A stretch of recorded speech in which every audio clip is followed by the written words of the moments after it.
निशुम्भ शुम्भ गर्जनिं प्रचण्डं खण्डनं प्रकाशिनीं भजामि विन्ध्यवासिनीं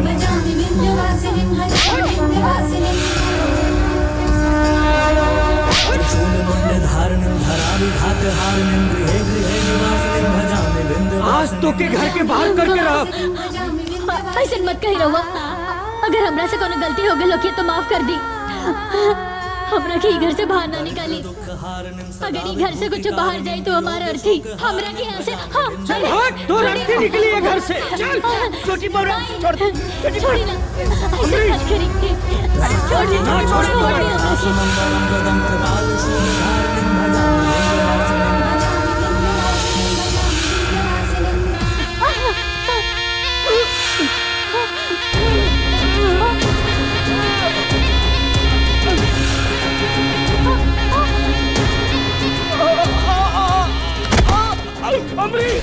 हमार ब्याह की वजह से अगर राउर अपमान होता तो हम ही ब्याह ना करे।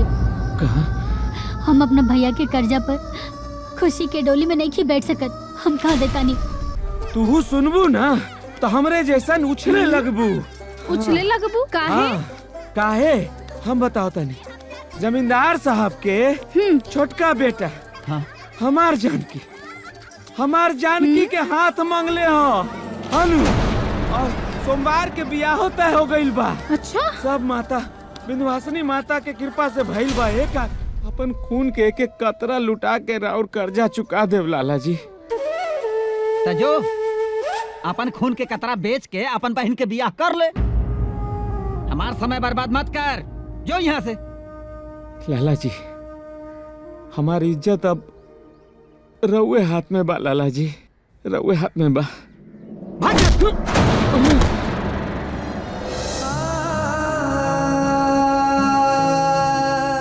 चल जाओ यहाँ से।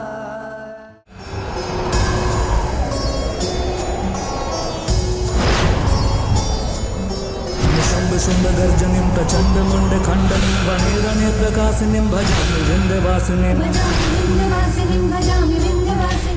आज से उल्टा गिनती शुरू।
छोटे मालिक का भाई अब हिन ले जाकर थई रहुआ नींद नहीं खे आवत का?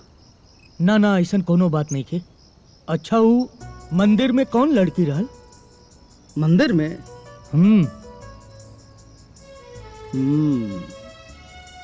मिस्टर जगदीश अब वो मंदिर में कौन लड़की रहल? छोटे मालिक आ वो भुवन है ना, भुवन वही के छोट बहन हो जानकी।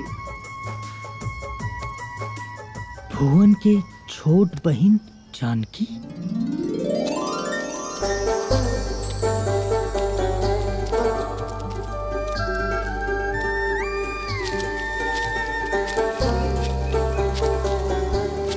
भैया हाँ हम मंदिर जा रहल बानी। तो काला कपड़ा पहन के जाए के का जरूरत बा मंदिर? लाल न पहने के चाहिए। भैया लाल काला में का रखल बा? ठीक। अच्छा सुना, सांझी के घरे टाइम से आ जाइया। अच्छा जा, 1 घंटा में आवतन।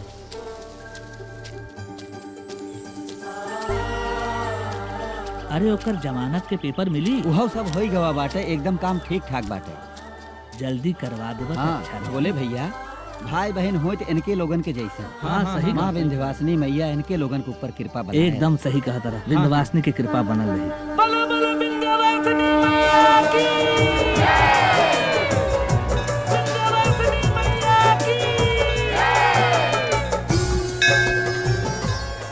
Thank you. अच्छा जी, आप वो दिन मंदिर में बहुत अच्छा गावत रहे। जी धन्यवाद।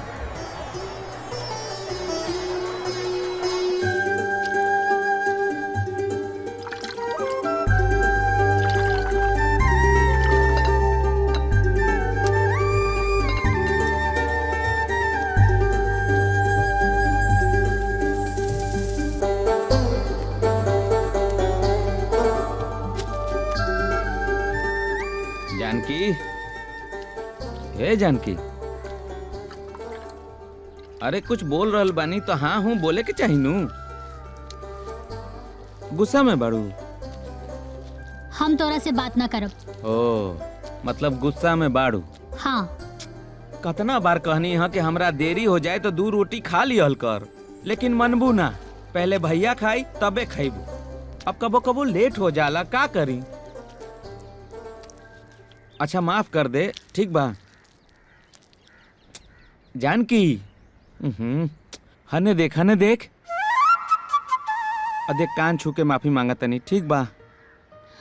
भैया अब जल्दी से खाना लेके आओ, पेट में चूहा कूदा तड़न सो। तो जल्दी आवे के चाहत रहे ना। अच्छा ठीक बा, कल से हम जल्दी आ जाए, ठीक बा? जो खाना निकाल जो। हाँ। सुन सुन सुन, हथवा धो के निकलिए खाना, ना तो गोबरे आ जाए खाना में। पता बा हमरा के, इतना बुड़बक नहीं की। हाँ तो हाँ। जो।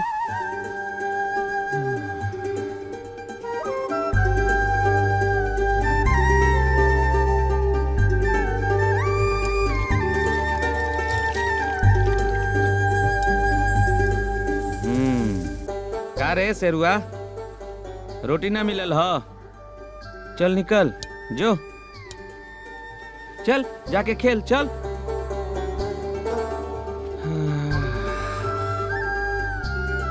लिखाई। वाह वाह वाह, बहुत बढ़िया। बैठ, आओ तनी तनी गैया के देके।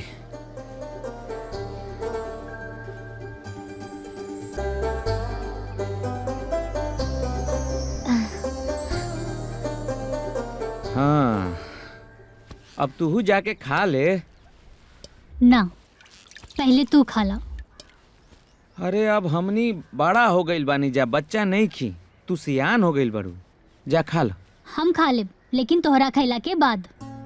बचपन से तो पहले हम ही खाए नहीं, फिर तू खा लू। अब तू सयान हो गइल बड़ू। लड़का कितना भी सयान हो जाए, वो माई बाप के नजर में हमेशा लड़का ही रहेला। और भैया तू हमरा खातिर हमार माई बाप भाई भौजाई हमार पूरी दुनिया हवा। माँ विंध्यवासिनी के बाद हमरा के केहू नजर आवेला तो सिर्फ तू आवेला भैया। बस बस कर, इतना तारीफ ना कइल जाला, ना तो केहू के नजर न लग जाई। अब जो खाना खा ले। ना, पहले एक और खा ला, तब हम जाके खा लेब। ना मनबू? ना। ठीक बा। कैसन बनल ह? बहुत बढ़िया बनौलू। हमहू जाके खा लेता नहीं। हाँ जा। हाँ।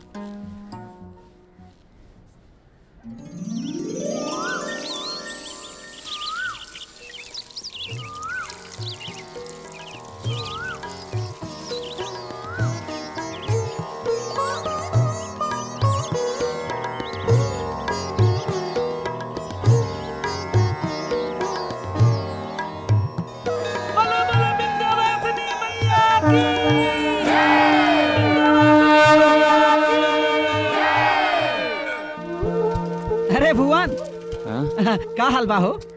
अरे पंडित जी प्रणाम। खुश रहा, जुग जुग जिया बेटा।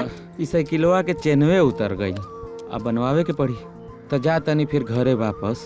भुवन बेटा, हाँ एगो बात कही, हाँ तोहार बहन जानकी के हाँ। 40 मंगलवार के व्रत विधिवत पूरा हो गइल बा। का बात करत तनी, 40 बार दिन वाला व्रतवा पूरा हो गई। हाँ हाँ हाँ, माँ विंध्यवासिनी के कृपा से देखी हो, हाँ हाँ। ओकर एक दिन बहुत बड़हन घर में बिया होई। हे पंडित जी, हाँ अगर ऐसन हो जाई नु तो हम सारा काम धंधा छोड़ के माता विंध्यवासिनी के पैर में अपन सारा जीवन लगा दे। काश ऐसे ही होखे।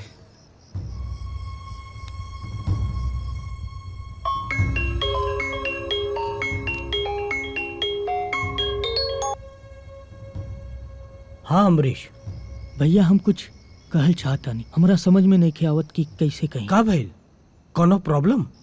भैया प्रॉब्लम तो नहीं खे, बाकी लेकिन रउआ के ना बताइब तो प्रॉब्लम हो जाई। बतैबा कि सिर्फ पहली बुझैबा? भैया पहले आप वादा करी। मनबे ना?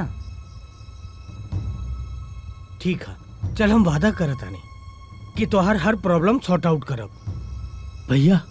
हम गाँव आइल लनी, एगो लड़की के देखनी और ओकरा से प्यार हो गई। तो भैया हम ओकरा से शादी करल चाहतानी। ये तो बहुत खुशी के बात है। लेकिन का? भैया ये मैटर के आप ही के सुलझावे के पड़ी और यहाँ आवे के पड़ी। अरे पागल, प्लीज भैया मना मत करी, आप वादा कैले बानी। वादा ना भी कैले रहती तो अपन भाई के खुशी खातिर जरूर रहती। काल हम जरूर से आए।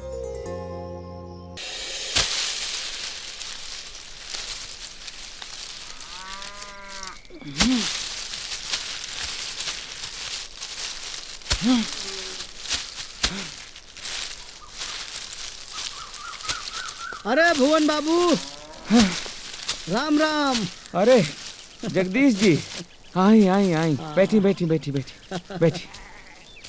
हाँ दरअसल देखी देखी, पहले आराम से बैठी, सुस्ता ली, जलपान करी, फिर रउआ जो बोलब हम सब सुनब।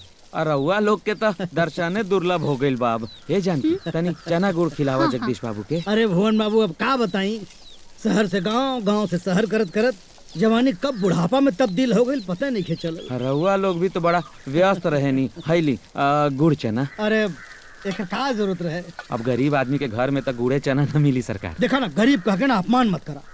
अगर गरीब समझती, भेदभाव समझती तो ऐती का से तो बा। खाई।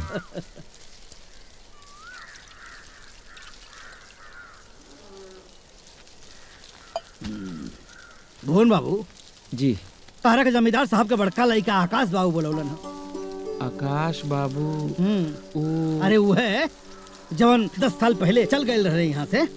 अच्छा अच्छा, याद आइल। और वह विजय सिंह जी के बारे में बात करत है। अरे नहीं, अरे विजय सिंह के मरला तो 10 साल हो गए। उनका बड़का लड़का आकाश बाबू वह बोलौले हैं तो के।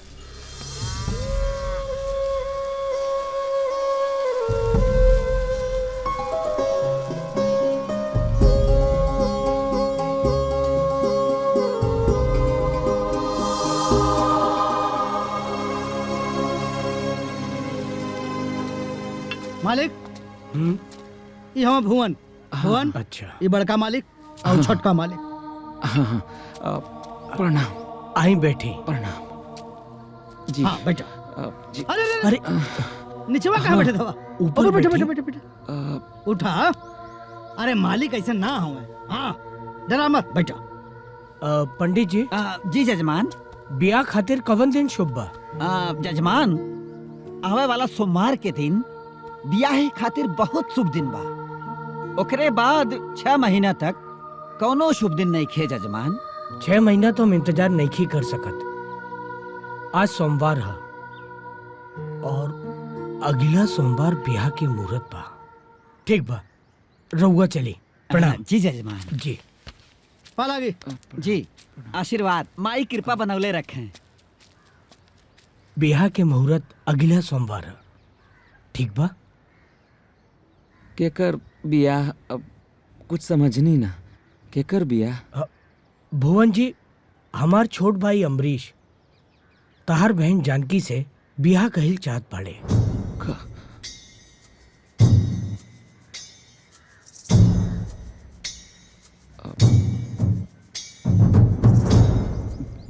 मालिक, हमनी तो राउर पैर के धूल बनी जा।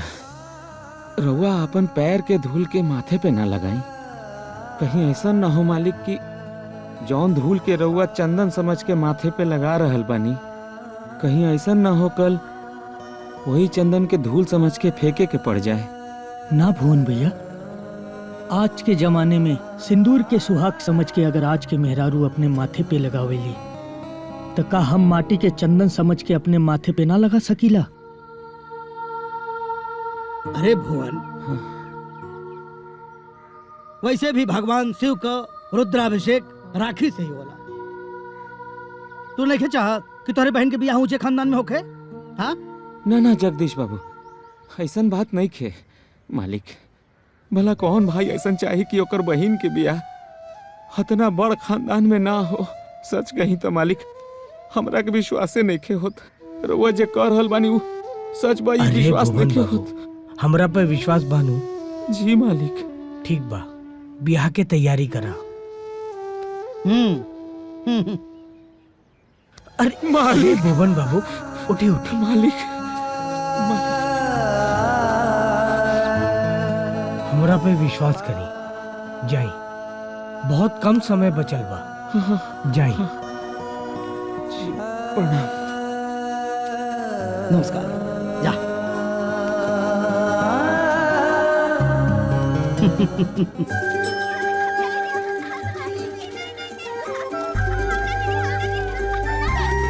अरे तेरी ठीक से बांधा खींच के। ए काका, ए काकी, रुका रुका रुका रुका रुका अरे, रुका ये तो काकी, हुआ ना। एने सुना। हाँ, ए काकी, प्रणाम का काका। हो गेल बाबू? काकी हो? काकी। अरे कुछ बोलबा? अरे पता बा आज का भई? अरे पहले तनी सांस तो लेला बाबू। अरे सांस लेवे के तो फुर्सते नहीं खे काकी। हाँ ऐसन का भइल? तू सुनबू ना तो हमरे जैसन उछले लगबू। उछले लगबू? काहे? काहे हम बताओ तनी। जमींदार साहब के छोटका बेटा हमार जानकी के हाथ मांगले हो हनु, और सोमवार के बियाह तय हो गइल बा। अच्छा, सब माता विंध्यवासिनी माता के कृपा से भइल बा। ए काकी समझ ला काका हो। हाँ, जरूर जरूर जरूर जरूर ठीक बा जरूर। काकी, बड़ा तैयारी करे के बा। हाँ, जाता नहीं। हाँ चला चला। सोमवार याद रखिया काकी। हाँ, ऊ छछुंदर के कपारे में चमेली के तेल। ई जॉन अनपढ़ गवार जानकी हिया, ओकर बियाह जमींदार के बेटा के साथ। और हमार शकुंतला जॉन इतना पढ़ा लिखल हिया और हमनी के औकात भी ओकनी से बढ़ बा। ये रिश्ता कैसे हो सकेला? अब तू खड़े खड़े हमारे मुंह काता काता रह, कुछ करबा? हे भाग्यवान, तोहरा से तो कुछ ना होई। हम ही जाता नहीं। हाँ। हे भगवान, बाबा के धियरी लुगरी, अब भैया के धियरी चुनरी। देखा काकी, हम जानकी से बहुत प्यार करीला और कोनो ओकरा धन दौलत से नहीं। देखा बेटा, हमार काम तो तोहरा के समझावे के रहे, बाकी आगे तोहार मर्जी बेटा। और तू ही देखा, हमार बेटी शकुंतला बीए पास हिया और उ जानकी मैट्रिक। और हमार हैसियत जन है ना उन लोगन से बहुत ज्यादा है। और तोहरा के देवे खातिर हमरे पास बहुत कुछ है। और उन लोगन के ना तोहरा के एक बेरा खियावे के हैसियतो नहीं खे। काकी, अरे देखा बेटा, हमरे बात की तू जरा भी बुरा मत माना। तो उसे एक बात और कहे के रहे, उ जानकी ना उ बड़ी अपसगुनी ही है। पैदा होते ही अपना माई के खा गई। और जब अपने बाप के संगे उंगली पकड़ के चले के समय आयल ना तो उनके भी निकल गई। और कहीं तू बियाह के घरे ले जा और तू। हाँ, अच्छा तो हम चलता नहीं ना तो तू बोलबा ना कि काकी बड़ा चुगलखोरी करत रही। वैसे तू हमरा घर के लड़का हुआ, जब तहार मन करे घरे आ जाइहा और शकुंतला के देख लिया। अच्छा तो हम चलत नहीं। हाँ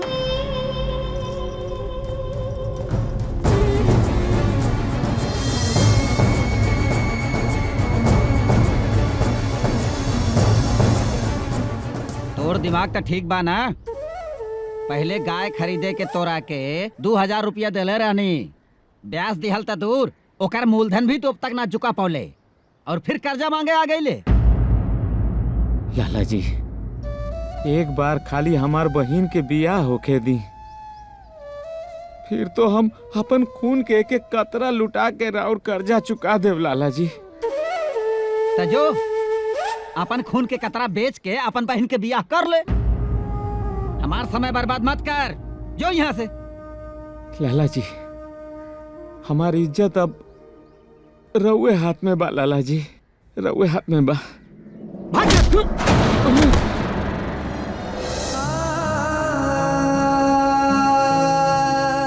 चल जाओ यहाँ से।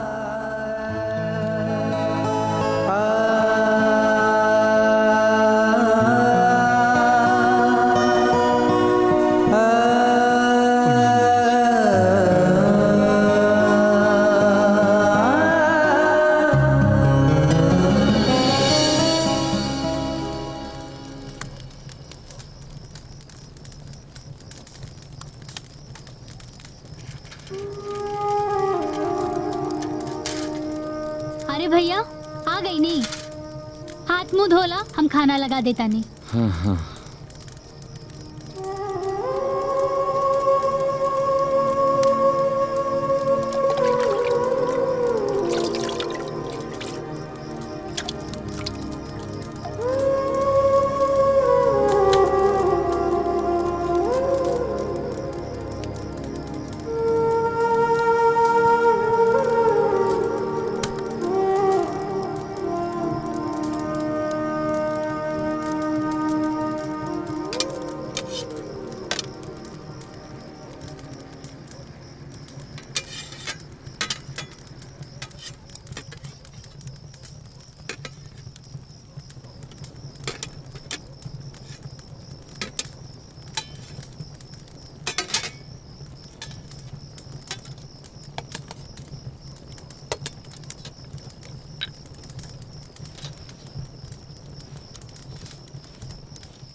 भैया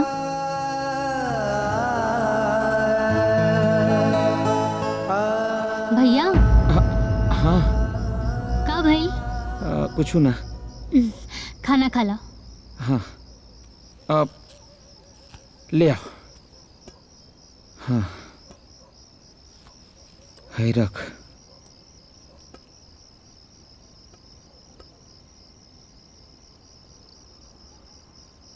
भैया हाँ कुछ भूलता नहीं? का भूला तनी? आज गाय की रोटी ना खियवनी। हाँ अरे हाँ, ये तो हम भुलाइए गई नहीं। अबे खिला के आओ तनी। ठीक बा। पकड़ तो।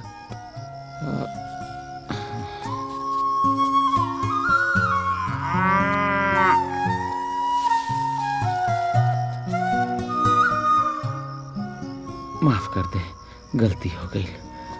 हाँ।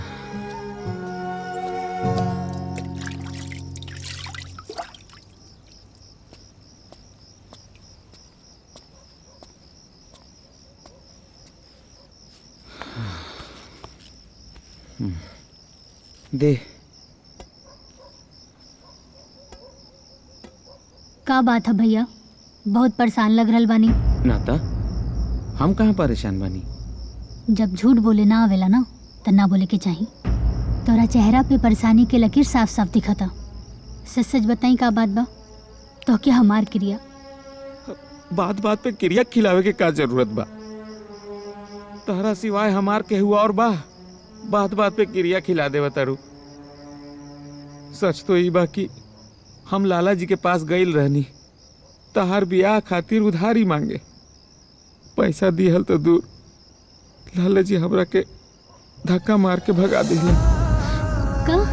हाँ जानकी, गरीबन के इज्जत अमीरन के गोरबे में न होला। गरीबी बहुत बड़ा अभिशाप होला जानकी, बहुत बड़ा अभिशाप होला। अब हम का करी, कैसे कर पाई तहार बियाह? माई बाबूजी के मरला के बाद तहरा के पाल पोस के बड़ा तो कर देनी, बाकी माई बाबूजी के सपना, तहार अरमान हम कैसे पूरा करी? भैया हमार बियाह की वजह से अगर और अपमान होता तो हम ही बिया ना करे। कहा हम अपना भैया के कर्जा पर खुशी के डोली में नहीं बैठ सकत। हम कहा देता नहीं, हम ही बिया ना करे। पगला गइल बाड़ू का? ऐसे कैसे बोल देलू कि बियाह ना करब? अरे छोटा बाबू जैसा नेक इंसान, अतना बड़ा खानदान, बड़ा किस्मत वाला के मिलेला, और तू कह रहल बाड़ू कि बियाह न करबू।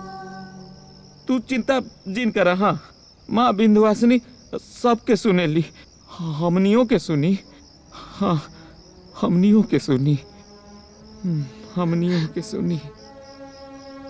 खाना खाला। हाँ। तू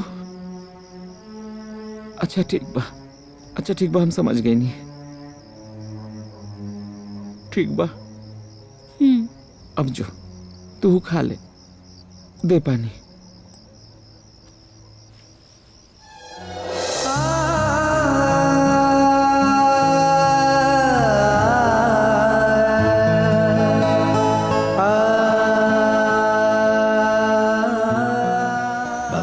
हाँ काका, एगो जमाना रहे जब हमनी के गांव में ना बहुत शांति रहत रहे। अब तो सही कहा गाड़ी से ए भैया, भुवन के घर कहाँ बा? सीधे जाके दाहिने घूम जाए पहुँचे बा। अच्छा अच्छा, खुश रह। हाँ। चला। भुवन की है इतना गाड़ी वाला आदमी की यहाँ जात हूँ। तू ऐजा से चल जेबे ना तो घर बड़ा सुना सुना लागी। तू अपने भैया के भुला तो न जेबे।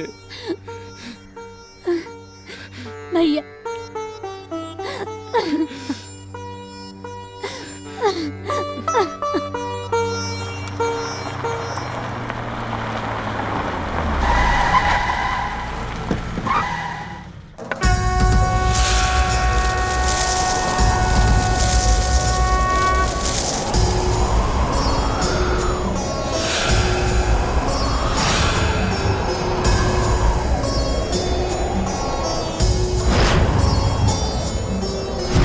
शुम्भगर्जनिं प्रचण्डमुण्डखण्डनं वनेरनेत्रकासिनीं भजामि विन्ध्यवासिनीं। भुवन, मत रो, ए भुवन, मत। अरे भुवनवा,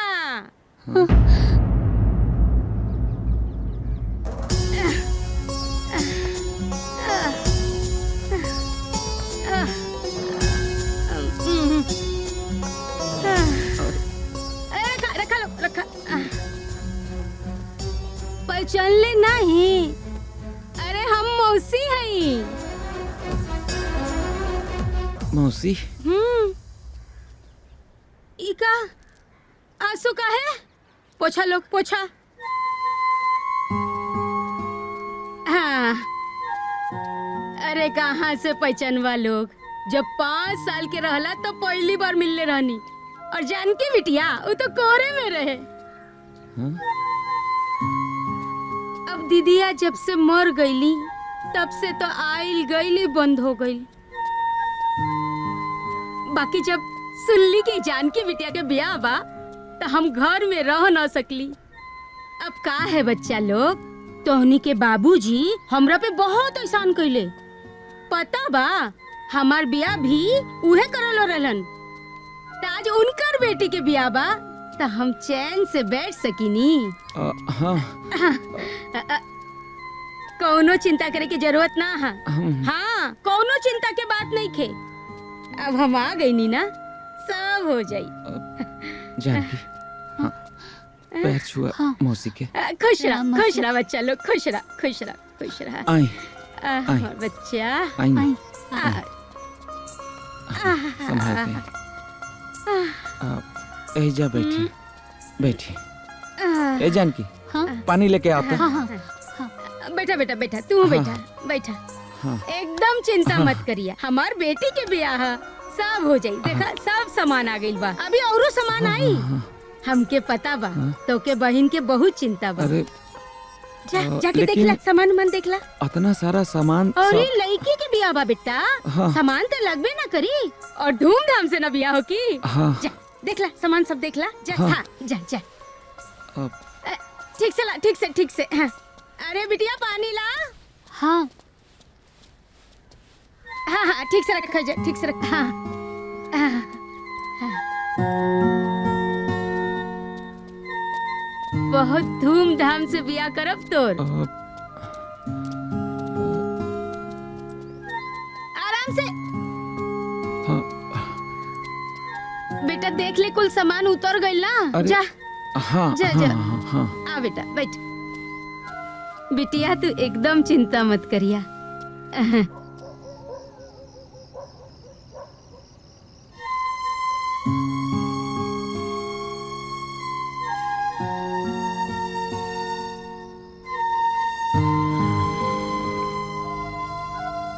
जय माँ बिंदवासिनी, सब ठीक कर दो माई।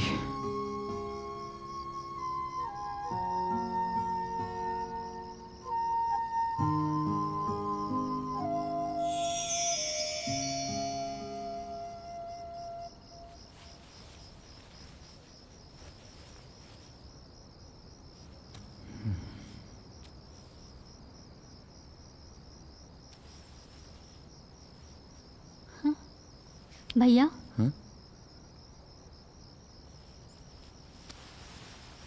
कुछ बात है का? कोनो बात नहीं खे।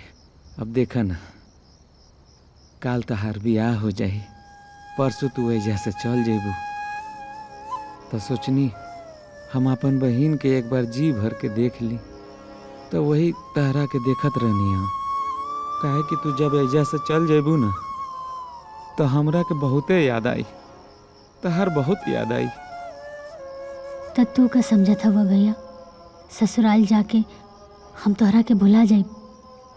बेटी एक बार ससुराल चल जाली ना, त मायके के याद कहाँ आवेला। हम मरते दम तक दू जने के कबो ना भुला सकेनी भैया, एक तोहरा के और एक माँ विंध्यवासिनी के। माँ विंध्यवासिनी के कृपा से ई मौसी जी बहुत सही समय पे आयल बड़ी। अतना सामान लेके आयल बड़ी कि बरातियन के खाए पिए में कोनो दिक्कत ना होई। बस एके बात के चिंता बा, सब कुछ तो हो गईल, बाकी माढ़ो के खर्चा, फिर पंडाल में विध व्यवहार हुई तो सब ठीक से। भैया माँ विंध्यवासिनी पर भरोसा रखा, सब ठीक हो जाई। हमनी के अपमान उनका रहते कब्बो ना होई भैया। हमरा के भी तो अब माँ विंध्यवासिनी पे भरोसा बा, अब सब उनकरे हाथ में बा। माँ विंध्यवासिनी सब कुछ ठीक कर दी हैं। तू अब आराम कर, हाँ सब ठीक हो जाई, आराम कर।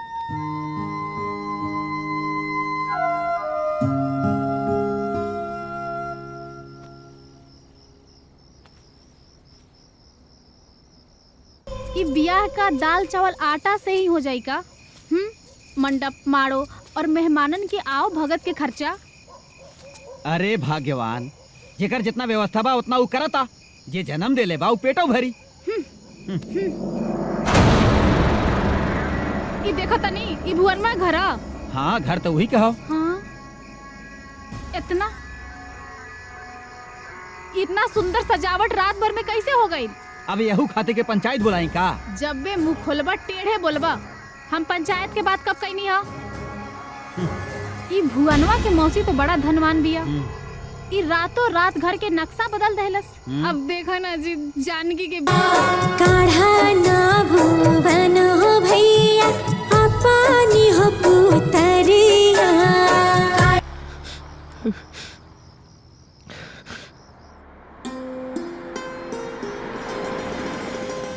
भौजी हम तो सोचले रानी कि भैया की गाड़ी के पीछे एगो दूगो ट्रक भी होई।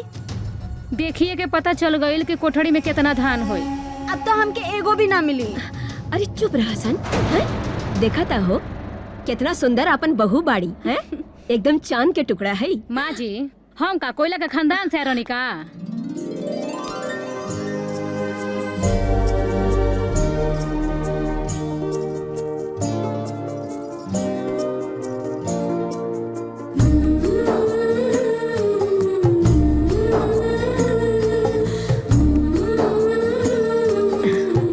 खुश रह। अरे दुल्हन, तोहार जगह हमार गोड़ में ना हमार दिल में है। आवा। भैया ऐसे कैसे अंदर जाइबा? तो कैसे जाई रे पगली? भैया ऐसे नौचो ना करा बुझला। हमके मालूम रहे बड़ घर में ब्याह करबा तब ना जेब से कुछ निकली। तू चुप रह पाए पागल है। संस्कार नाम के भी कोनो चीज होला। अरे माई जाए दे। देखा पायल, रिश्ता में कोनो छोट बड़ ना देखल जाला। रिश्ता तो दिल का रिश्ता होला और वो बियाह, और ये तो बहुत ही पवित्र रिश्ता बा। बोल तो के का चाहिए? कुछ तो दा भैया। अरे पगली रुक रुक रुक, तोहरा खातिर ई ले, बस खुश। थैंक यू भैया। अब अपन कदम से ई कलश के गिरा दा।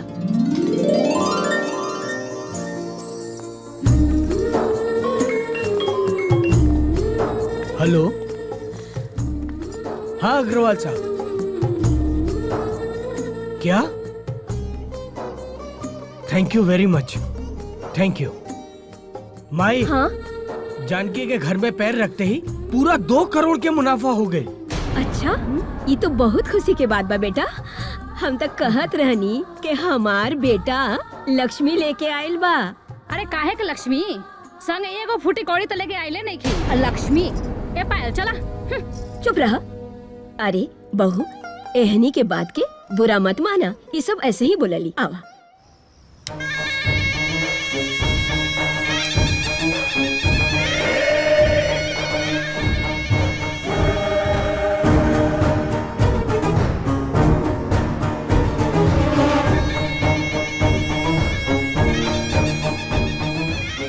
अमरीश बाबू, बिजनेस के गेम में तो तू हमरा के बहुत नुकसान पहुंचौला, लेकिन शतरंज के बादशाह उमाकांत के अगर केहू मात देलक तो बाँचल ना।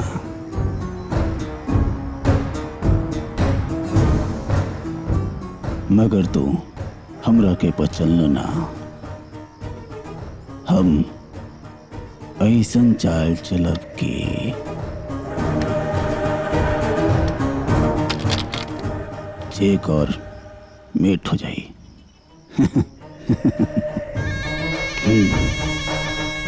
काल से तहार जिंदगी के डाउनफॉल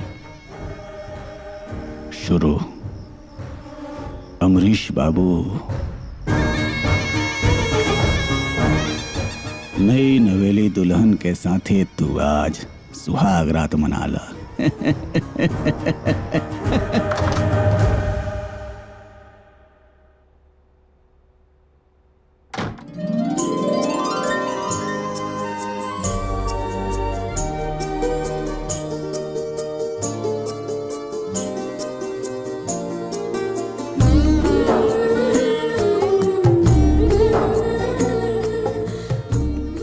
बहुत खूबसूरत है आंखें तुम्हारी, इन्हीं बना दो किस्मत हमारी।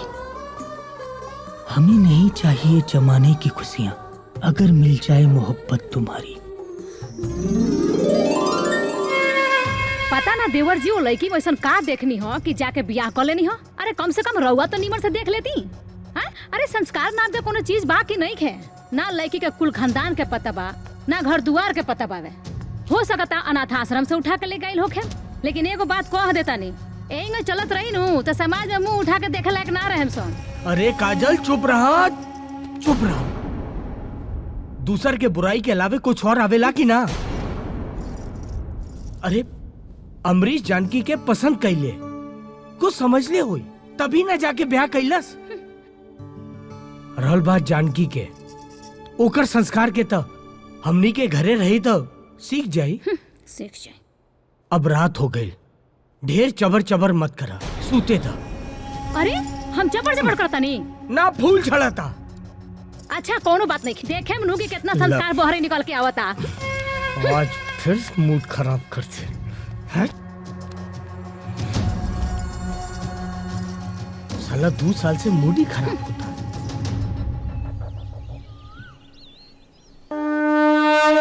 माँ जी आरती। सदा सुहागन रहा, खूब खुश रहा। सुनी, आरती ले ली।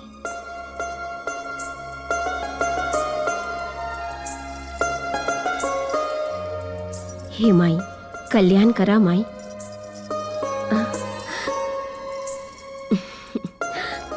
तो हम चलिए ऑफिस। जी, माँ विंध्यवासिनी राउर हर काम पूरा करे।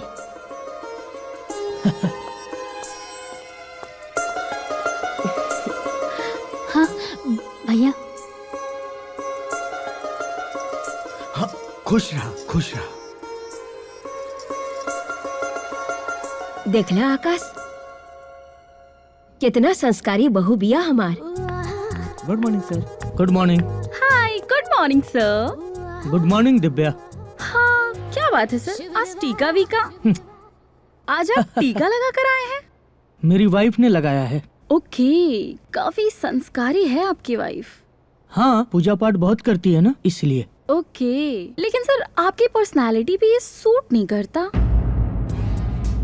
अच्छा, तो दिव्या ये बताओ आज का अपॉइंटमेंट क्या है? ओके सर, वो मिश्रा जी के साथ आज आपकी अपॉइंटमेंट है। 4 बजे का मैंने मीटिंग फिक्स कर दिया है। अरे पायल, संस्कार के मामले में तो छोटकी भाभी छक्का मार देली।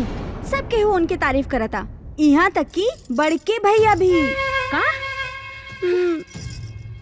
अब तो हमके राउर चिंता होता, कहीं रउआ रन आउट ना हो जाए। अरे पगली, रन आउट तो ऊ होला जेकरा खेल खेले ना आवे।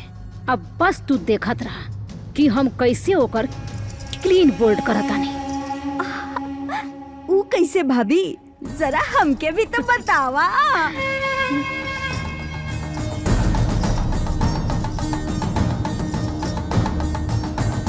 ओहो भाभी, रउआ तो महान बानी। राउर तो एक ही गेंद में छोटकी भाभी तो रन आउट हो जाइए। वाह वाह वाह!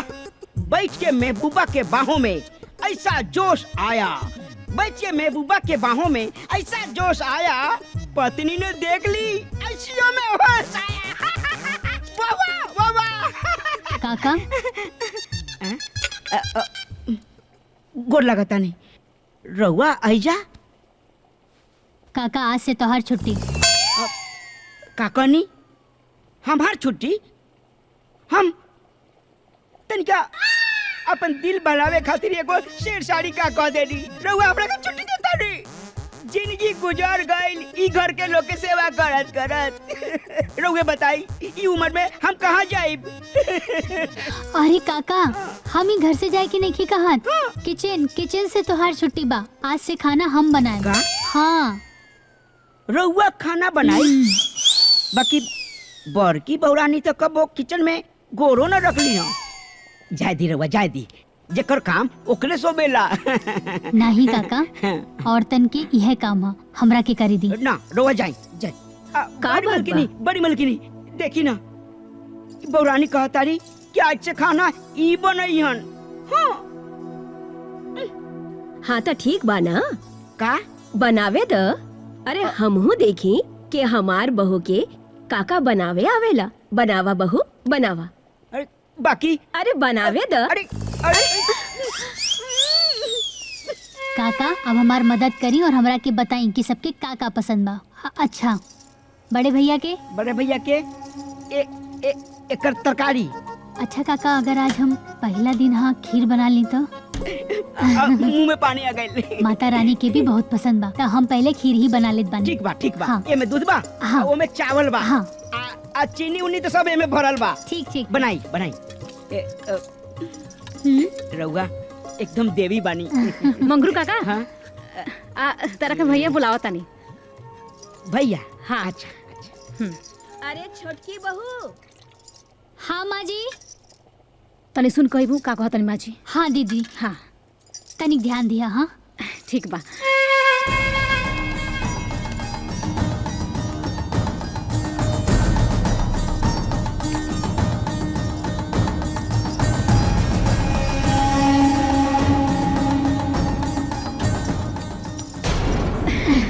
जानकी। हाँ दीदी। तू खीर इतना निमन बनई है नु कि देवर जी अंगुरी चाटते रह जाए। ठीक बा? हाँ।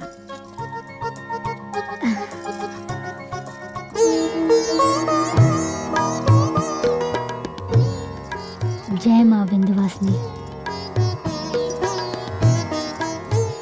जय माँ विंध्यवासिनी।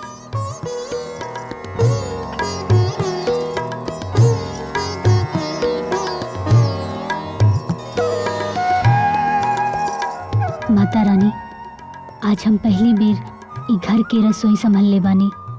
जौन कुछ भी आइल जैसन आइल हम बना देले बानी। ई भोग के स्वीकार करी माता रानी। चाबी वहाँ हम रख देले हैं घरे में, अब जाते ही हम घर। अरे बैठा, अरे ना बैठा। आज जानकी अपन हाथे से खीर बनवले बाड़ी। हाँ खा के जा। अब अभी ना वो घर से भी खाना खाए को तो जाते ही हम। ना ना ना बैठा, चला बैठा। बैठा जगदीश, बैठी खा के जा। ठीक बा। अच्छा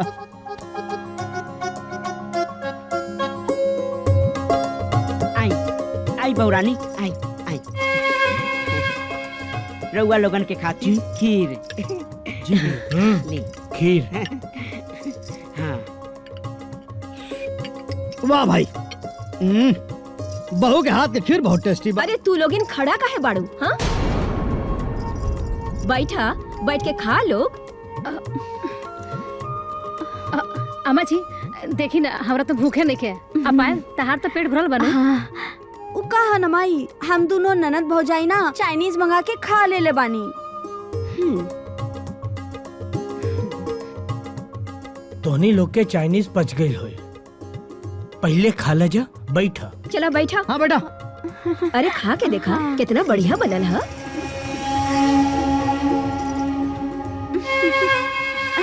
चला खा। ए, तू का चोना मोना दिखाओ तारू, खा।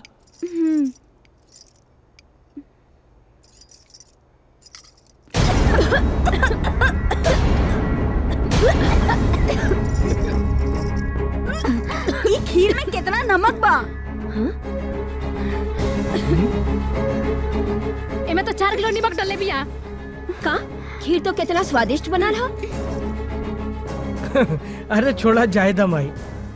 अच्छा खाना खाए खातिर अच्छा मूवी होके के चाहिए। पायल उठा यहाँ से। अरे लो ये बड़की माई जायदा, अब तो यह बात हो गई। एक औरत का तारीफ दूसरे औरत का छना लागेला का? अरे बड़की माई रहुआ ना कहनी हो, बड़का भैया कुल समझ गए। खीर स्वादिष्ट बा।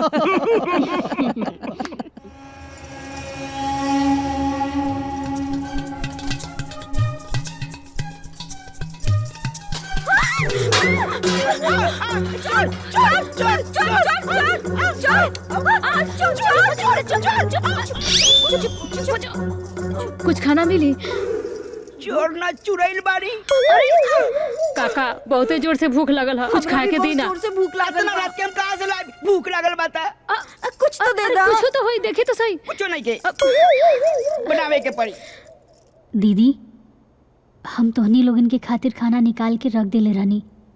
खीर भी रखल बा, रवा लोग खा ली तो हमहू जाके खा ले। छोटी बौरानी रुआ जाई और अपन खाना खाई, भोजन करी। इतना रात के रुआ जागल बानी। जाए जाए जाए रुआ। हाँ जी। हाँ जाए। ई कुल रुआ ठूस जाई। ला खा ला। इतना रात के ठूस आल बानी। दी ना हमरा के। ई तो बहुत टेस्टी है। हमरा का हम चिखे। मजा आ गई, बहुत टेस्टी बा। बहुते बढ़िया खीर बा। कैसे? ठीक बना सब? स्वाद बा ना? मंगरू काका, त्रिया चरित्रम पुरुषस्य भाग्यम देवो न जाने नमम नमामि। त्रिया चरित्रम। खीर में नमक बा ना? ना, कि ना? मीठ बा। हाँ, मीठ लगे लगल। हो गई। एकरे कहल जाला, जस करनी तस भोगहु ताता, नरक जात में काहे पछताता। जा नरक के लोगन जा। लाली लाली होठवा से बरसे लाल लइया हो की रस चुएला हो की पनियावा ने उनने चल जाता की रस चुएला पनियावा के। सुनी सुनी प्रणाम। अरे भुवन भैया। हाँ। माता जी भुवन भैया अलबारन, छोटी मलकिनी के भाई। छोटी मलकिनी, छोटी मलकिनी। अरे आवा आवा। भुवन भैया अलबारन। गोर लगा। खुश रहा। आज ऐसन तोहरे बारे में सुनले रहनी, जी। वैसे ही नीमन लगला तू। ई जानकी नहीं खेलौकत।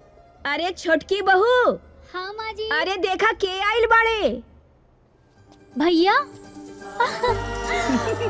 भैया कब अइला हा? कैसन बाड़ा?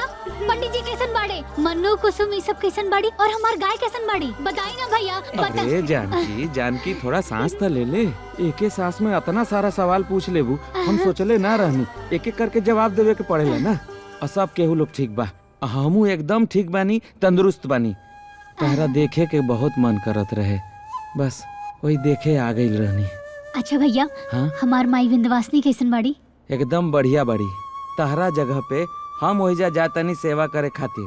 तहरा कोनो शिकायत के मौका ना मिली। हाँ अच्छा तू लोगन बात कर, हम आवतानी। जी जी माँ जी।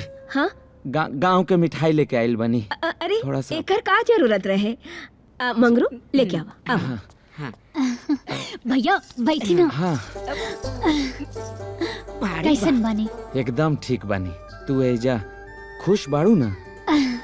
हाँ भैया, हम तो बहुते खुश बानी। माई जैसन सास मिलल बाड़ी, बड़ भाई जैसन जेठ जी, और इतना प्यार करे वाला हमार जेठानी जी, और छोट बहन जैसन ननद। सब केहू बहुत अच्छा बा। अच्छा ये बतावा कि हमारी घर कैसन लागल? ई घर बाप रे बाप, ई घर बा, ई तो महल बा महल। गांव वाला देखी नू तो देखते रह जाए। अरे हाँ, तू ना पूजा पाठ ठीक से कैल करो, न तो इतना बड़ा हवेली देख के केहू नजर न लगा देता हरा। भैया जब माता रानी हमनी के साथ बानी तो भला केहू की नजर काहे लागी हमनी पे? हाँ, माँ विंध्यवासिनी तो हमनी के साथ बढ़ले बड़ी। और एक बात बताओ, तू पूजा कहाँ करेलिस? ला, हम तो माता जी के दर्शन करावल ही भुला गई। नहीं चली आई, हम दर्शन करा देता नहीं। हाँ बहुत बढ़िया, बहुत सुंदर मंदिर बा माता जी के।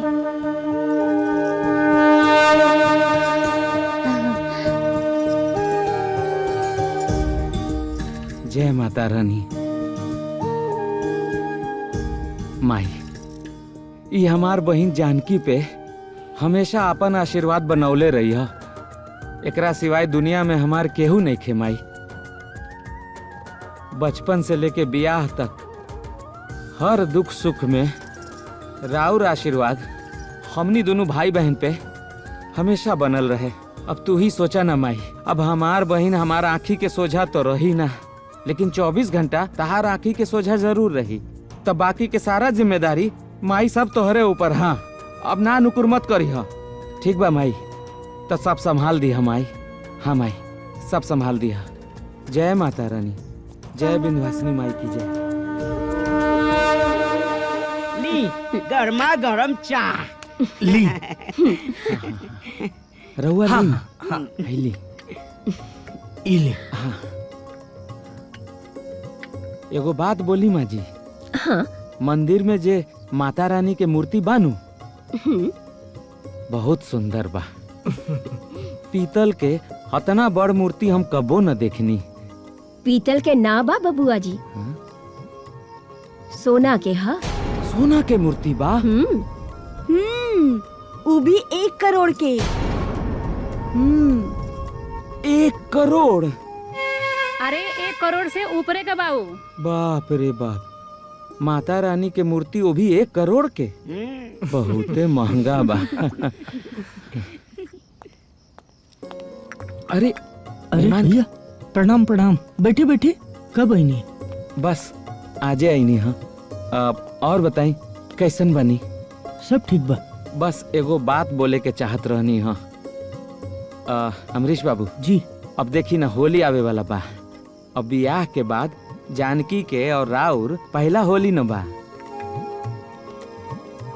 तो दोनों जन अगर गांव आ जाती ना तो गांव वाला के बड़ा नीमन लागित। अब विंध्यवासिनी माँ भी खुश हो जाती।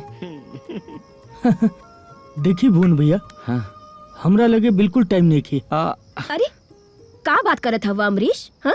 अरे जा चल जा, बहू के भी मन लग जाए। भाई अमरीश चल जो, यहाँ के काम हम संभाल ले। हेलो, ठीक बा। जानकी, ऑफिस से बहुत अर्जेंट फोन आइल बा, हमरा के जाए के ही पड़ी। ऐसन भी का जल्दी, कम से कम माता रानी के दर्शन तक करके जाई। अरे तू बाड़ू ना, तू कर ला दर्शन, हम कबो और कर ले, ठीक बा? हेलो, हम आ रहे।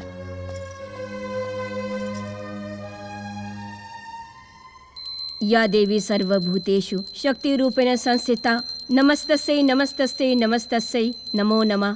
या देवी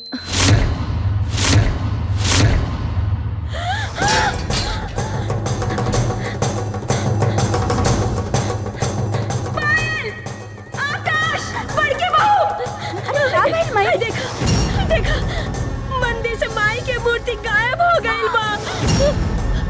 अरे लेकिन मूर्ति गइल कहाँ? अरे हमके का मालूम। काले भुवन भैया सोना के मूर्ति सुन के चौक गए रहलन। कहीं हुए तो ना? अरे ना ना ना ना, वो ऐसा ना कर सकेला। अरे हम इंसान के पहचाने ली। तो का मूर्ति हम चुरौले बनी? अरे बहू, हम ऐसा कहा कहानी है। अभी छुटका भैया के फोन करी, दूध के दूध और पानी के पानी हो जाई। ना पायल, अमरीश कहला के बाद ही विचार विमर्श कइल जाए। दोनों परिवार के इज्जत के सवाल बा। अरे वाह, अब तो रवा चोर भिखारी के इज्जत के ख्याल भी रखल शुरू कर दिले बने। काजल, भुवन जी गरीब जरूर हैं, भिखारी ना। और रहल बात चोरी के, तो जब तक साबित ना हो जाए तब तक केहू के चोर कहल उचित नहीं खे। हाँ भैया ठीक है कहा तारन। भुवन भैया कुछो कर सकेलन, बाकी चोरी कबो ना।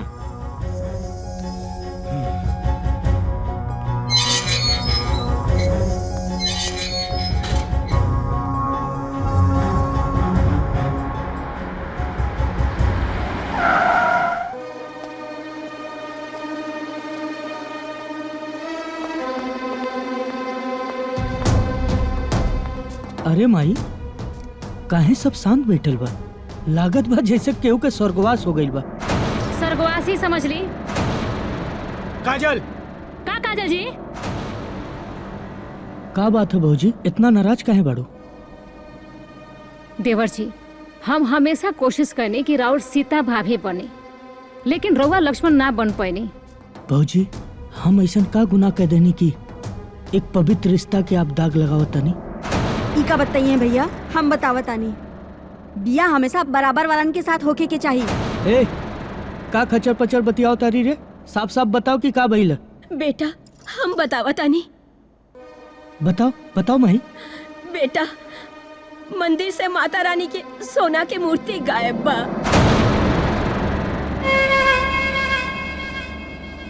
माता रानी के मूर्ति गायब? हाँ। लेकिन इनमें हमरे बिया के का संबंध बा? हाँ देवर जी, रउआ याद बा जब राउर साले साहब एक घर में आए रहे तो मूर्ति के बारे में कितना पूछताछ करत रहे? मतलब ई कि राउर साले साहब एक घर का मूर्ति चुरा के 9 2 11 हवल पड़े। ना, भुवन भैया ऐसा ना कर सकेले। उनकर ईमानदारी के चर्चा तो पूरे गांव जवार में बा। बड़ा भोला बाड़न भैया, तो के मालूम नहीं खे बरसों के ईमानदारी एक दिन के बेमानी खातिर होखेला। ना, ई ना हो सकेला। हाँ भाई, वैसे भी बहन और भौजाई के बात पर कैसे विश्वास हुई? काहे से कि खून के रिश्ता पर मोहब्बत जे भारी होता, वैसे भी जोरू के भाई पर भला कोई कैसे इल्जाम लगाई? भौजी, अगर ये बात सच हो गई तो ओकरा के मार मार के खाल उधेड़ दे। खून के रिश्ता से जीजा साला के रिश्ता कबू बड़ ना हो सकेला।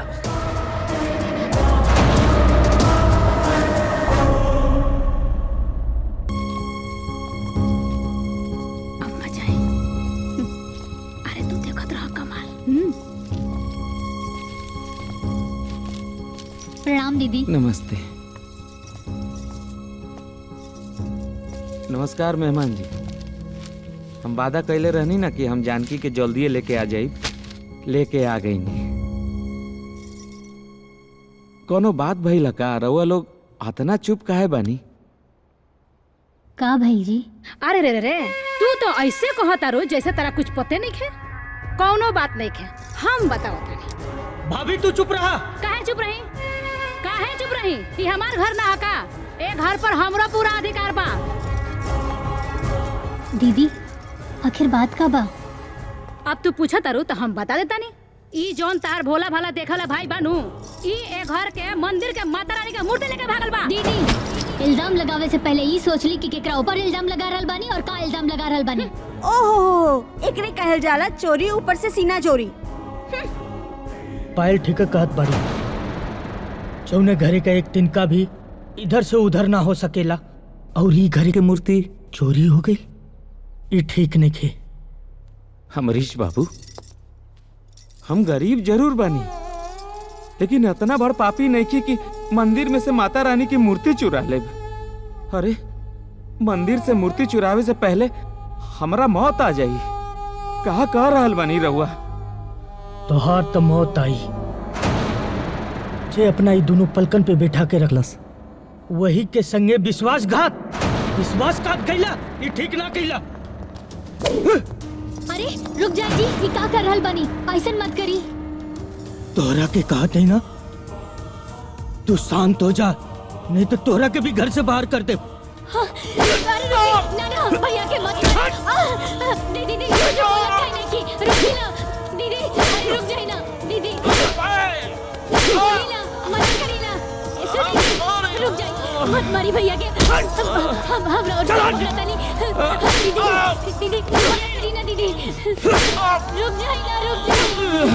रुक जाए भैया।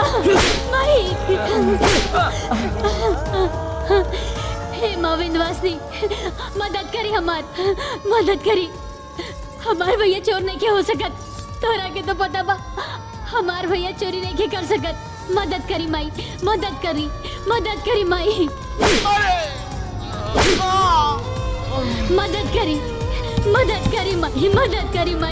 मदद करी। हमार भाई चोर नहीं के। अमरीश रुके मालिक, क्या करता रहा? ना भैया, ये विश्वासघात कैले बा। चुप। तू कहाँ चल गई माई? मदद करी माई, मदद करी। ये हमरे सबके साथ विश्वासघात कैले बा। अरे भुवन जी उठी। भुवन उठी, भुवन जी उठी। उठी भुवन। जगदीश बाबू, हम मूर्ति ना चुरावनी, मालूम बा। हम मूर्ति ना चुरावनी।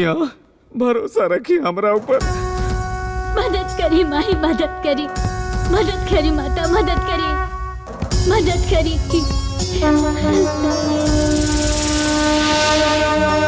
संग संग गर्जनिं प्रचंड मुंड खंडनिं वनेरनिं प्रकाशिनिं भजने वृंदवासिनीं।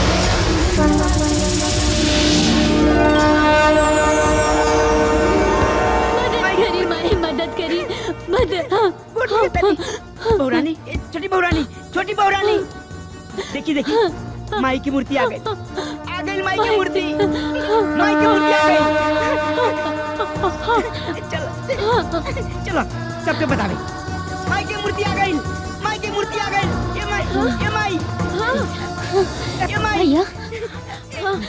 माता की मूर्ति, सोना वाला मूर्ति मिल गई।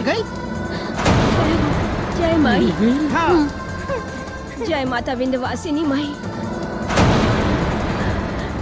बेटा भुवन, अमरीश के तरफ से हम माफी मांगतानी, हमार बेटा के माफ कर द।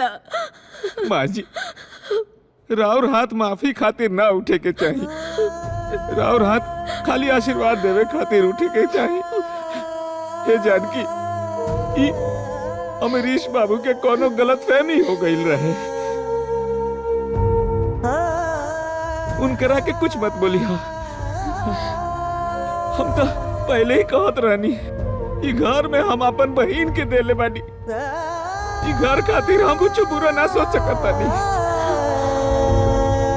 हाँ, अब तू अमरीश बाबू के कुछ मत बोली। और एक बात के ध्यान रखिए, पति परमेश्वर होला जानकी, पति परमेश्वर होला। ठीक बा, खुश रहा। हम जाता नहीं।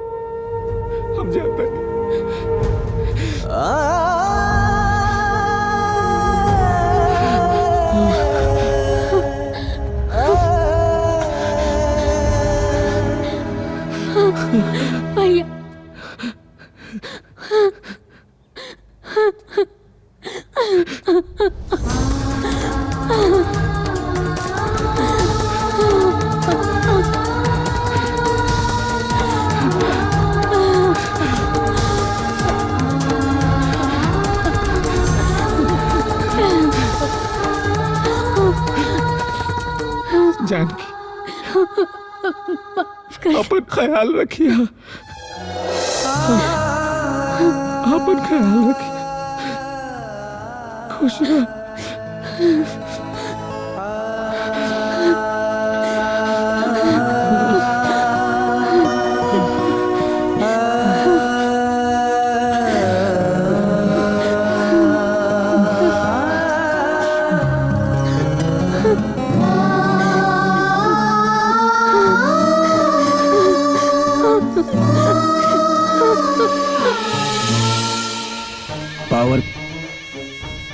पावर खातिर पैसा के जरूरत पड़ेला। सुन ले बड़ू ना, पैसा जेकरे पास बा दुनिया ओकरे दास बा। काहे से कि सबसे बड़ा होला रुपया। तू का चाहत रू? गुलाम के तरह पिंजड़ा के बेड़ी में बंद रहल या खुला आसमान में उड़ल? खुले आसमान में खुल के झेल चाहतानी राय साहब। ओकरा खातिर तोरा पैसा चाहिए। जी। वो पैसा कहाँ से आई? मालूम ना। वो पैसा तोरा के सिर्फ एक ही आदमी दे सकेला और वो है हम देव तोहरा के सब सुख सुविधा, बसरते तोहरा के हमरा खातिर कुछ काम करे के पड़ी। का काम करे के पड़ी? आपन हुस्न के जादू से अमरीश बाबू के तोहरा फंसावे के पड़ी। ओकर सारा दस्तावेज चाहिए। और पकड़ा गई नहीं तब? तहर जिंदगी भर के खर्चा उठावे के जिम्मेदारी हमार रही। चाहता तू हमरा साथे एग्रीमेंट करवा ला। हमरा के तोहरा ऊपर भरोसा बा। हाँ, मतलब सौदा मंजूर? मंजूर बा।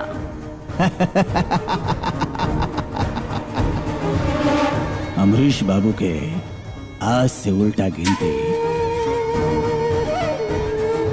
शुरू।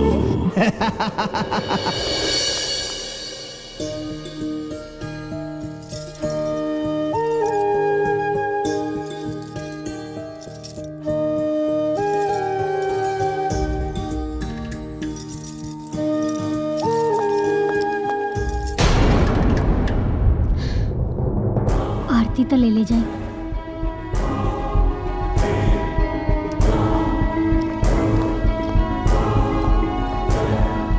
माता रानी राउर दिन सुख करे।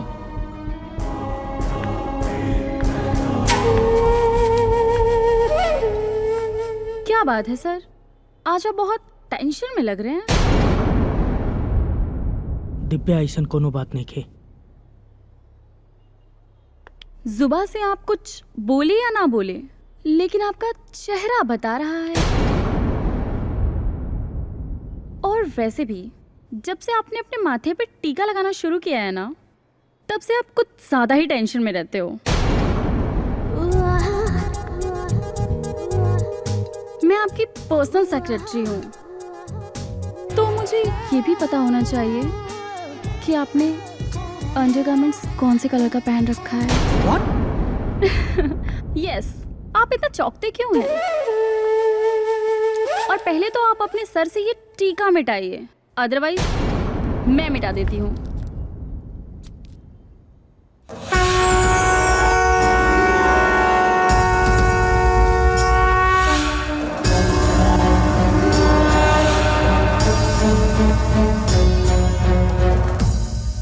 अब काम करते करते इंसान अपनी जिंदगी में इतना व्यस्त हो जाता है कि वो सिर्फ धन, दौलत, माँ बाप, पति, पत्नी, इसी के बीच में सिमट के रह जाता है और वो अपनी खुशियों का बलिदान कर देता है। जिंदगी जीना सीखिए सर, जिंदगी जीना सीखिए, अदरवाइज जीने की कला नहीं मालूम है तो मैं सिखा देती हूँ।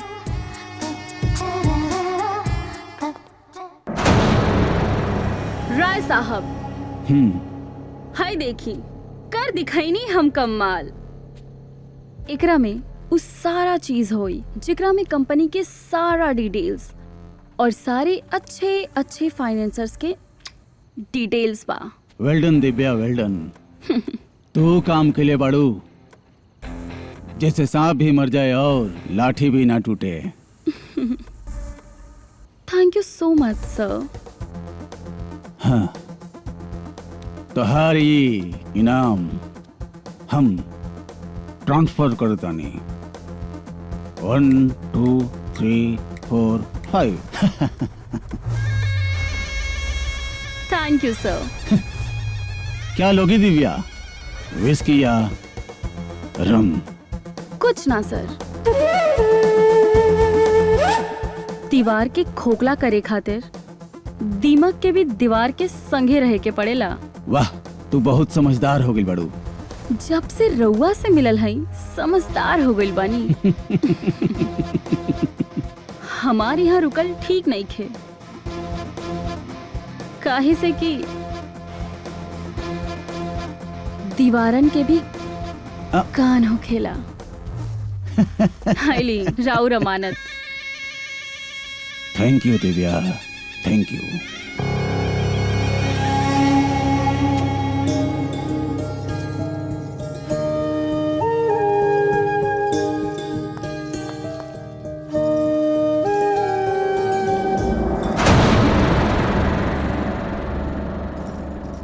सुनी, आज हम करवा चौथ के व्रत रख ले बानी, सांझ के घरे जल्दी आ जाइब। बंद करी रोज रोज के नौटंकी। ई घर है कोनो मंदिर ना। इतना ही पूजा करे के शौक है ना, जाके कोनो मंदिर में बैठ जाओ।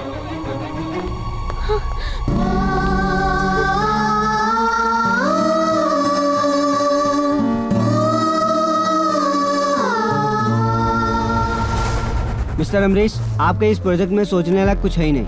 हम ये घाटे का सौदा कभी नहीं करेंगे।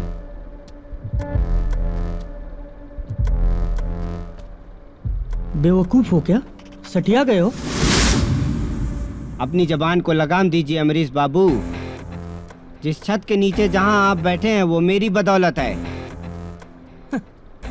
बचपना छोड़िए मिस्टर कपूर। ये जो देख रहे हैं ना, ये मैंने अपने मेहनत और ईमानदारी से बनाई है। किसी से भीख नहीं मांगी है। ये आप नहीं, आपका घमंड बोल रहा है अमरीश बाबू। और अगर हमें इन्वेस्टमेंट करना ही है तो कोई अच्छे प्रोजेक्ट पे देख के करूंगा। चलिए यहाँ से। विनाश काले विपरीत बुद्धि। हाँ हाँ, जाओ जाओ। छोटे मालिक, अरे रोक लीजिए इनको।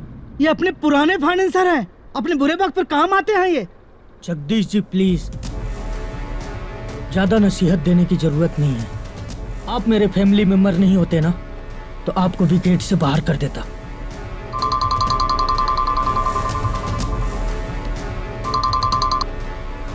हेलो सर, आपके लिए एक बहुत ही बुरी खबर है। का? सर, अपने वो पुराने वाले कंपनी में शॉर्ट सर्किट की वजह से आग लग गई है। सब कुछ जल के खाक हो गया है, कुछ भी नहीं बचा सर। क्या? हो सके तो जल्दी आ जाइए सर। हाँ सर। क्या हुआ छोटे मालिक? जगदीश, अपन पुरानी वाली कंपनी में शॉर्ट सर्किट से आग लग गई। क्या बात कर रहे हैं?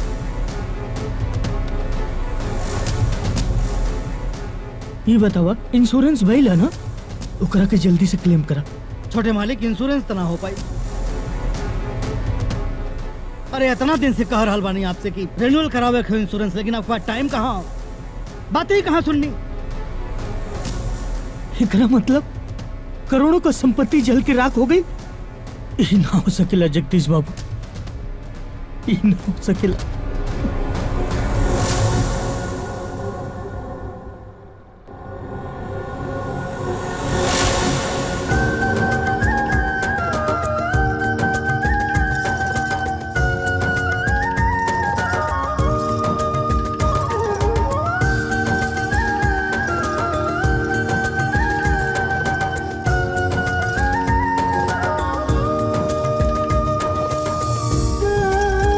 खुश रहो।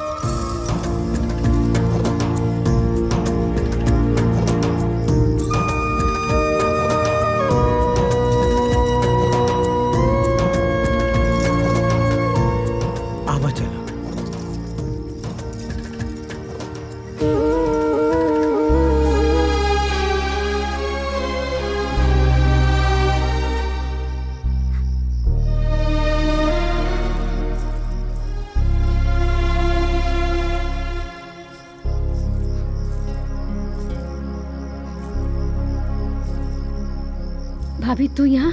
हाँ पायल, का बात बा? तोहरा आँख में आंसू? कुछ ना भाभी।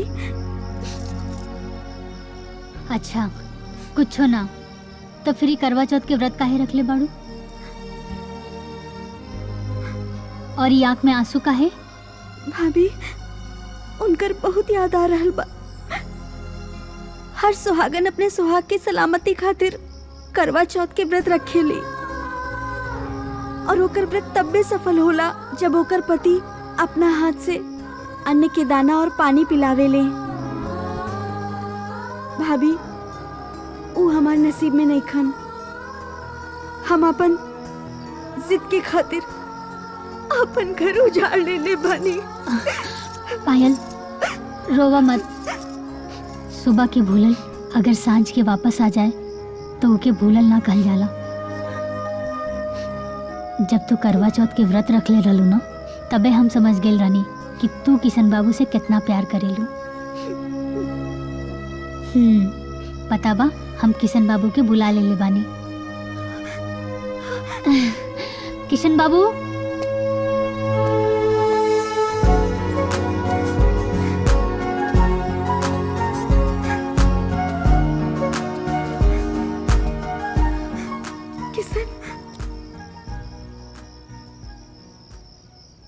पायल हम तोहरा बिना कैसे रहत रहनी हो, हम तोहरा के का बताएं।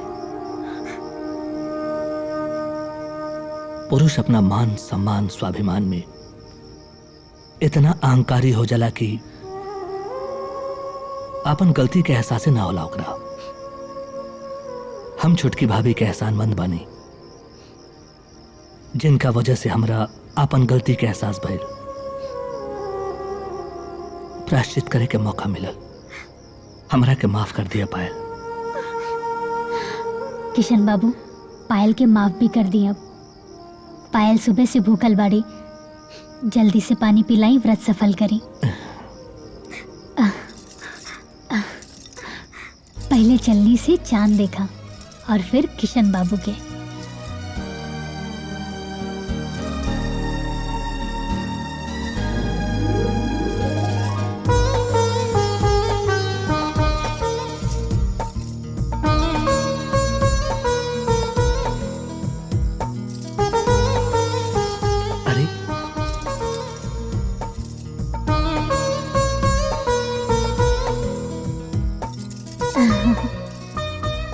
अच्छा, जाके किशन बाबू के खाना के आवा, हम आवतानी। हाँ चला।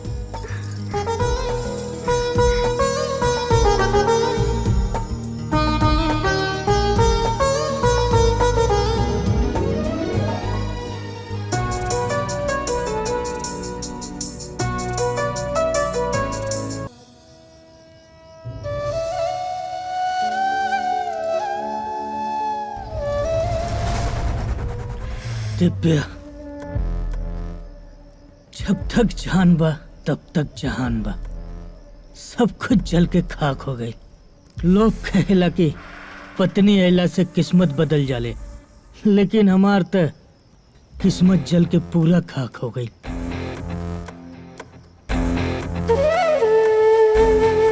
हाँ? का सोचा तारू? हाँ, कोई बात ना सर, रउआ खाती तो हम बानी ना।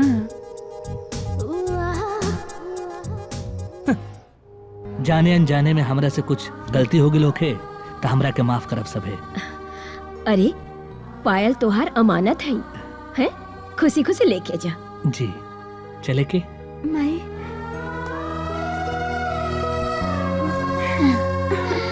भाभी हमेशा खुश रहिया। ध्यान रखिए अपन। रउआ भी। हाँ। प्रणाम भाभी, प्रणाम। हम चलता नहीं।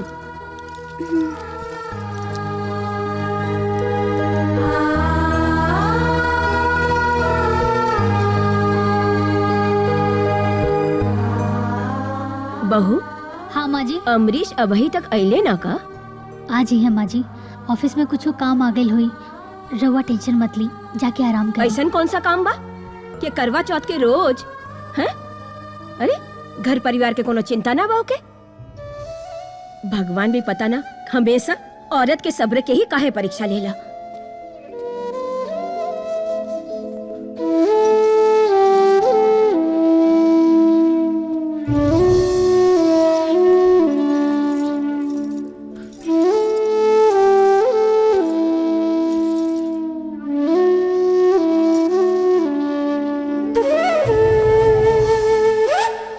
सर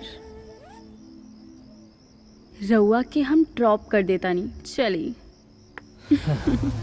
चले।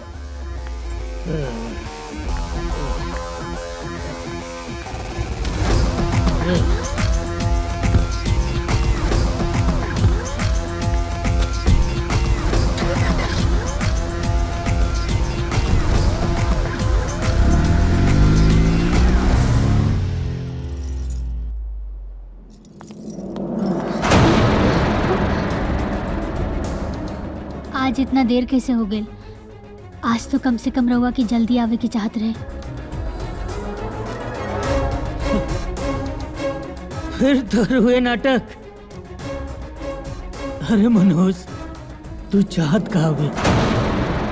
अरे हमके बर्बाद कर दहला तोहर पूजा और पाठ। आज हमार फैक्ट्री जल के खाक हो गई, सब कुछ बर्बाद हो गई, सब कुछ बर्बाद हो गई। बंद कर ये कुल नाटक, बंद कर, बंद कर, बंद कर, बंद।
सलाम साहब।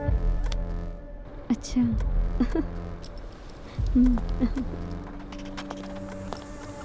बस यूं ही। Oh hi Divya. Hi sir, good morning. How are you sir? Good morning, I am fine.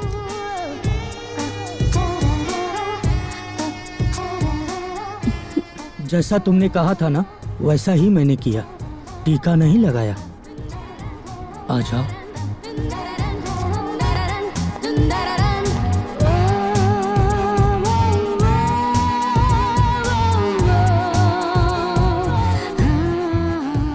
अरे बहुत हो गल रहो नाटक। खाली बबुनी के पिताई रहल है, यही से हम चुप रहनी है। अरे रउआ मालूम बा, देवर जी रोज शराब पी के घरे आवतानी और कंपनी तो पहले ही जर गई बा। अरे हम तो कहतानी कि अगर ऐसे ही चलत रही नु तो बहुत जल्द रहो लक्ष्मण जैसन भाई हमनी के रोड पर लाके खड़ा कर दी है, भीख मांगे का पड़ी। अरे खाली सुनते रहे कि कुछ बोलबो करे। हो गई तो हर प्रवचन खत्म। अरे काजल, तोहरा के का हो गई? तू चिंता मत करा, हम सब देख ले, सब देख ले। हम ऐसा कुछ ना होई।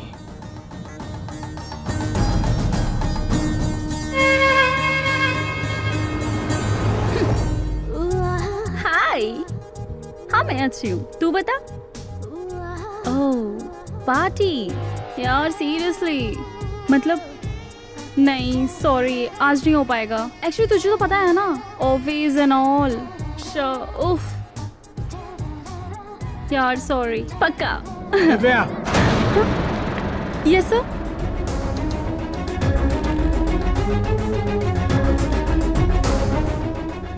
राय साहब को अंदर भेजो।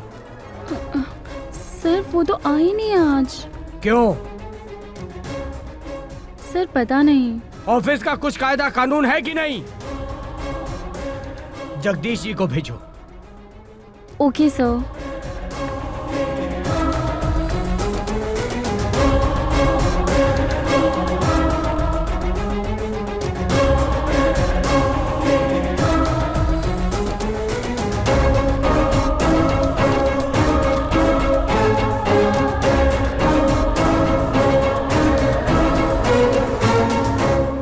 नमस्ते बड़े मालिक।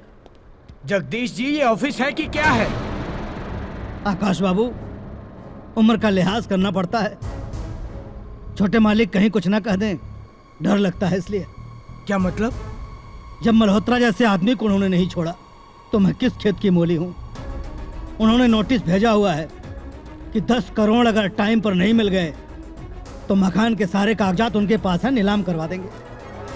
इतना सब कुछ हो गया, आप मुझे अब बता रहे हैं? आकाश बाबू, छोटी मुंह बड़ी बात, समझाइए छोटे मालिक को। अहंकार पतन का कारण है। छोटी सी फुंसी कभी भी नासूर बन जाती है। बेहतर होगा कि मल्होत्रा साहब के साथ समझौता कर लें। जगदीश जी, आपके पास मल्होत्रा जी के हिसाब किताब का सारा लेखा जोखा है ना? हाँ, सब है मेरे पास। आप मल्होत्रा जी से कहिए जल्द से जल्द मुझसे आके मिले। ठीक है, ओके।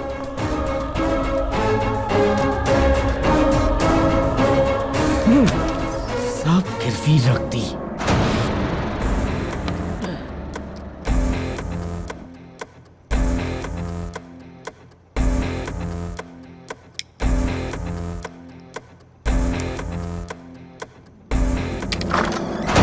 अमरीश!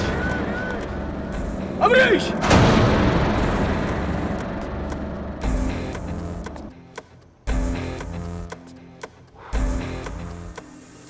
चिल्लात काहे बड़ा भैया? ऐसन कौन आफत आ गई? ई सब कहा।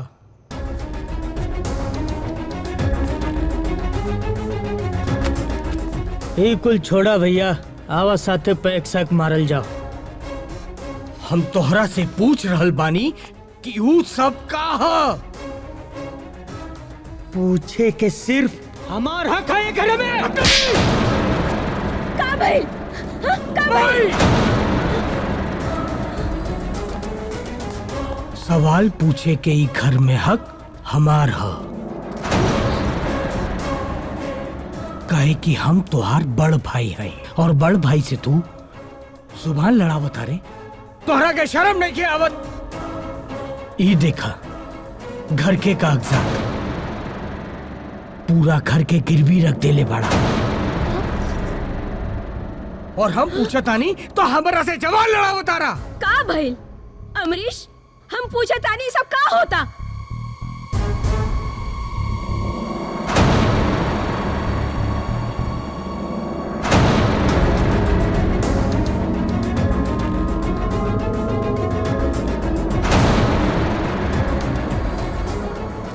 सब कुछ एकरा वजह से भइल बा।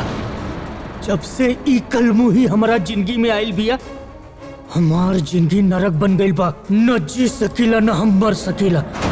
इस सारा मुसीबत के जड़ सिर्फ ये बिया, सिर्फ ये। एकरा के हम ना छोड़ा। तोहरा कहतानी ना, ये हमार व्यक्तिगत मामला है, इनमें दखल अंदाजी करे की जरूरत नहीं के। अमरीश ना, छोड़ दे। नहीं कहतानी ना, हम भूल जाए कि तोहार हमार बार रिश्ता कौन हो। निशुंभ शुंभ गर्जनिं प्रचंडनिं खंडनिं प्रकाशिनीं भजामि विंध्यवासिनीं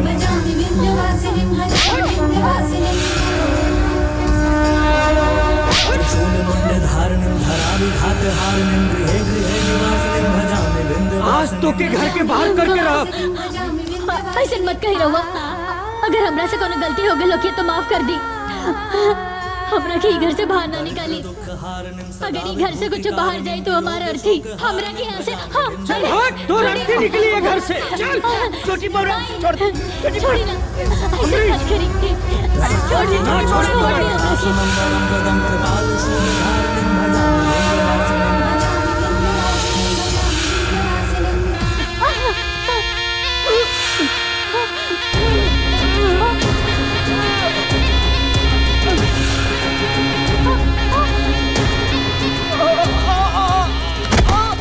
अमरीश, अमरीश भैया, अमरीश सुनिए, आँख खोली ना भैया। वो बोली ना कुछ, कुछ बोली ना, बोली। अमरीश, अमरीश उठ, अमरीश। उठी, आँख खोली ना जी, आँख खोली।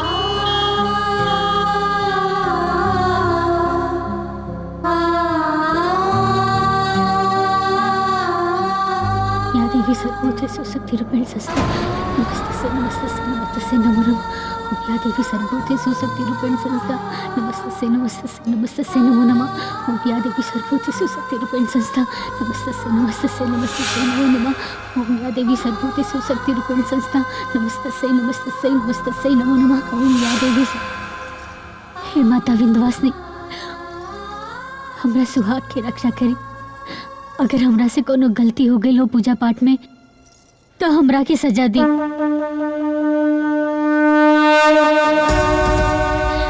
इनकरा के ठीक कर दी माता रानी, इनकरा के ठीक कर दी, इनकरा के ठीक कर दी माता रानी।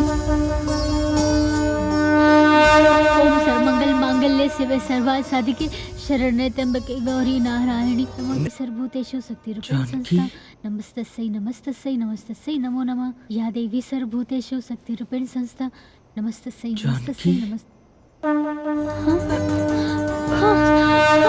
जय माँ विंध्यवासिनी, जय माँ विंध्यवासिनी। माता रानी हमार सुन लेनी।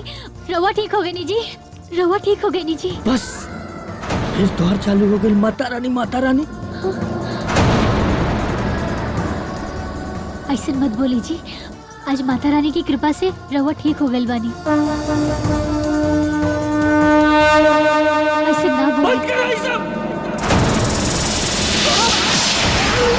अरे ईका भाई जी, ईका भाई जी, हाँ ईका भाई जी। डॉक्टर साहब, नर्स, हाँ, डॉक्टर, हाँ ईका सुनिए, आंखें खोली। डॉक्टर साहब, हाँ, सुनिए ना। क्या हुआ? देखिए ना डॉक्टर साहब, देखिए ना कब भाई डॉक्टर साहब, देखिए ना कब भाई डॉक्टर साहब कुछ करिए ना डॉक्टर साहब। डॉक्टर साहब का भाई ले डॉक्टर साहब, कुछ बताइए ना डॉक्टर साहब। का भाई ले डॉक्टर साहब। इनको पैरालिसिस अटैक आया है। डॉक्टर साहब ठीक कर दी ना डॉक्टर साहब। इट्स ओके, हम जल्द ही कुछ करते हैं। नर्स जी, माता रानी की कृपा से रवा के कुछ ना होई, रवा ठीक हो जाए, रवा के कुछ ना होई। रउआ ठीक हो जाए। डॉक्टर साहब, नर्स, डॉक्टर साहब, सुनी ना।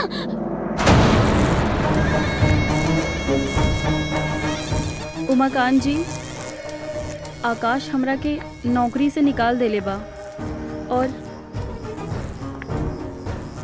हमरा के कुछ पैसा की जरूरत बा।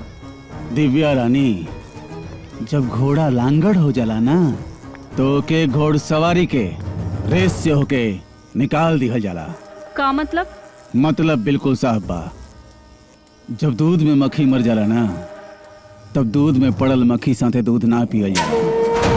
दूध से मक्खी निकाल के फेंक दिहल जाला। एकर मतलब काम खत्म तो पहचानते नहीं। समझदार लड़की, दिमाग से काम लिहल करा। जौन लड़की अपने मालिक के संगे वफादारी ना कर सकेले तो हमरा संगे कैसे कर सकेले? चल चल निकल यहाँ से। खिसियाइल बिल्ली खंभा नोचे। जेकरा के तू बिल्ली समझे के गलती करत आड़े, उहे बिल्ली एक दिन ऐसन पंजा मार के तो शिकार करी और तोरा मौत के कारण भी बनी।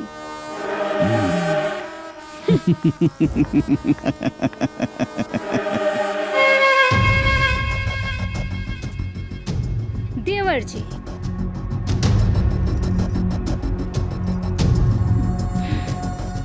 देवर जी, ई देखी जहर के शीशी और एकरा के हम मिलाएम जानकी के व्रत वाला दूध।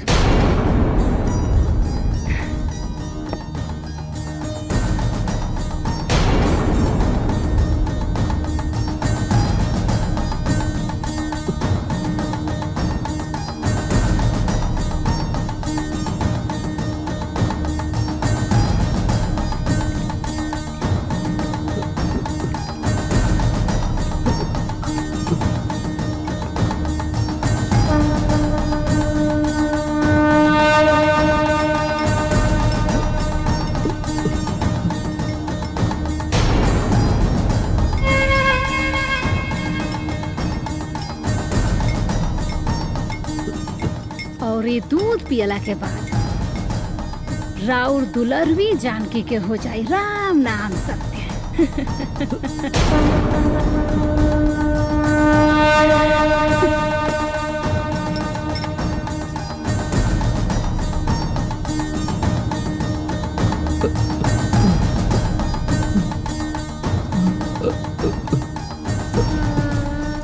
अरे जानकी, हम तरह खातिर दूध रख दिले बनी, पी लिहा। अरे का जरूरत रहा दीदी, हम खुदे ले लेती। कौनो बात नहीं है, लेकिन यहाँ से दूध पी लिहा, जी। ठीक बा?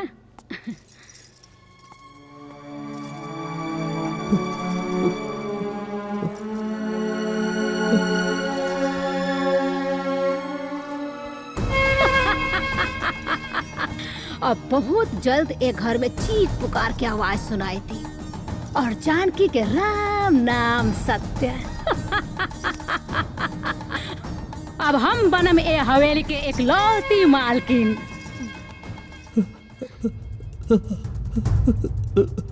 कुछ चाहिए का रुआ के? का कहे के चाहता नहीं?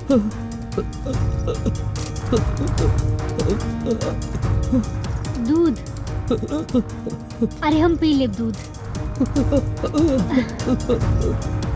अच्छा ठीक है, हम पी लेता नहीं।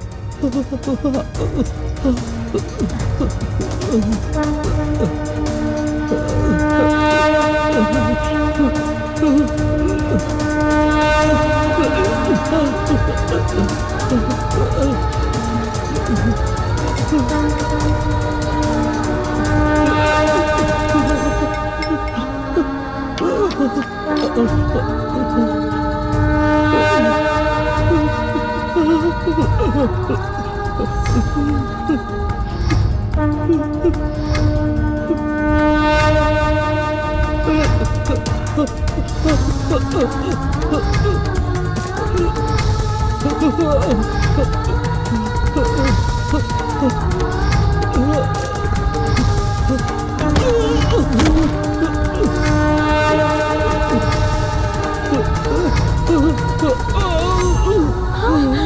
अरे ईका जी, हाँ कुछ चाहत रहे का? हाँ अरे बुलावे की चाहत रहे ना? हाँ कितना बार कहनी कुछ चाहे तो हमरा के आवाज दी, बुलाई। हाँ चोट तो ना लगल? हाँ चोट तो ना लगल ना? हाँ ठीक बानी ना? चोट सब चोट तो ना लगल कहीं ना? हाँ का बात बा? हाँ का बात बा?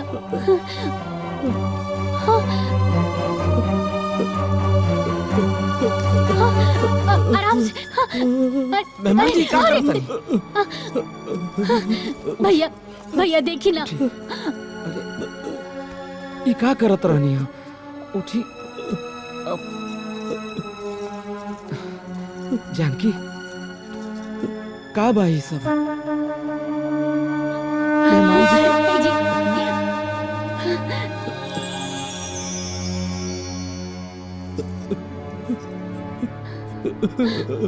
मेहमान जी ये क्या करता नहीं रहू?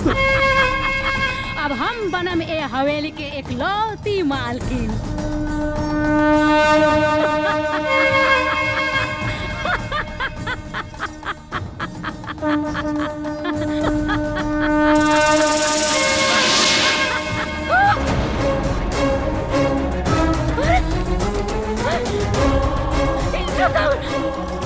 हे भगवान, ये सब ई ना हो सकला। माता रानी हमरा गलती के इतना जल्दी सजा ई ना हो सकला। बिल्कुल जानकी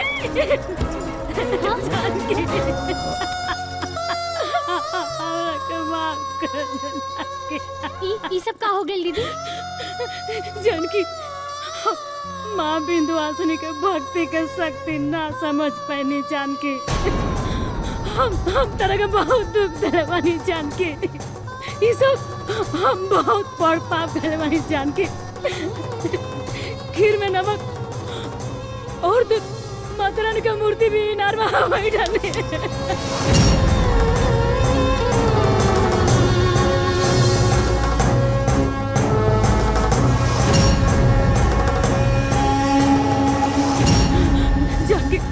तेरा दूध में जहर मिला के तरह के मारे के कोशिश हम ही कैले बानी जानकी। हम बहुत पापी बानी। ई देखो ना अब का हो गई। हम ऐसा बन जानकी हमरा के माफ कर दे। आज के बाद आपका ना दीदी ऐसा मत सोची। आखिर गलती इंसाने से होला, सजा भी उहे देली और माफ भी उहे करेली। अब रोई मत रोई, सब ठीक हो जाए। हाँ।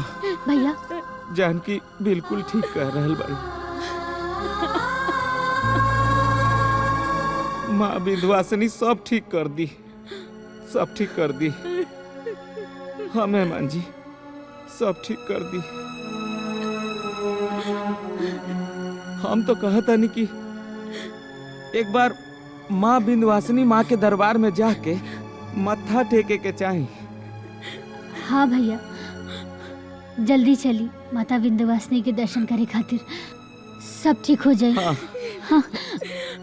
सब ठीक हो जाए। ये सब ठीक हो जाए। हाँ सब ठीक हो जाए मेहमान जी, सब ठीक हो जाए। माफ कर दो भैया, माफ कर दो।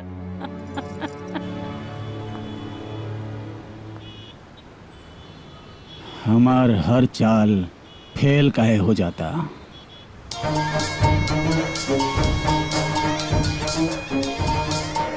दिव्या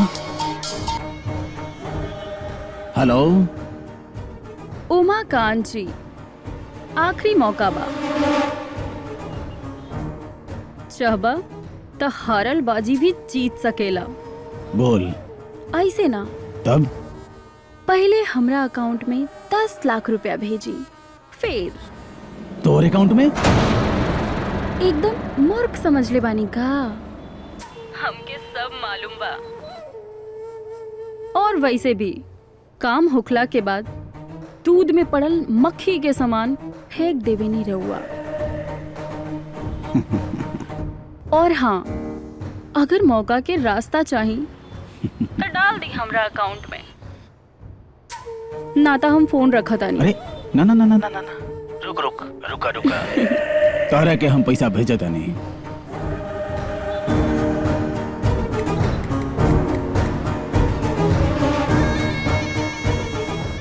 हाँ दिव्या, हम तोरा के पैसा भेज दिले बानी।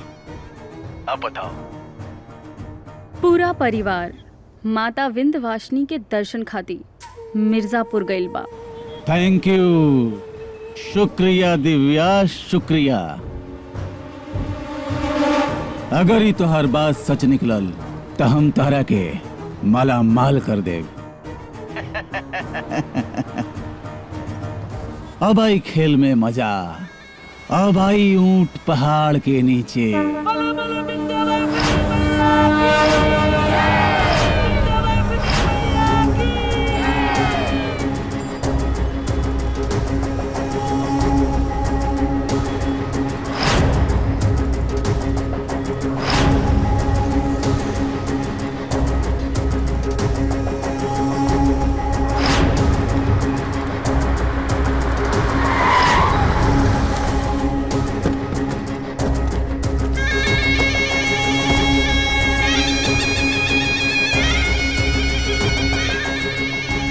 पकड़ लो सबके। चल चल। अरे ये बड़ा अरे छोड़ो, अरे छोड़ो हमरा के।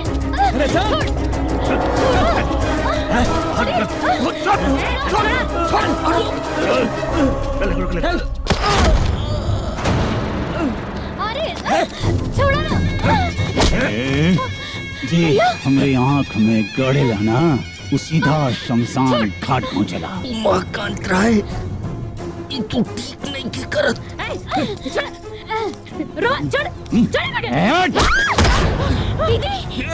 एक बात कान खोल के सुन ले, तू हमरा के बिजनेस में बर्बाद के लिए बढ़े, हम तोरा के चुटकी बजा के खत्म कर दे। का बुझले? भैया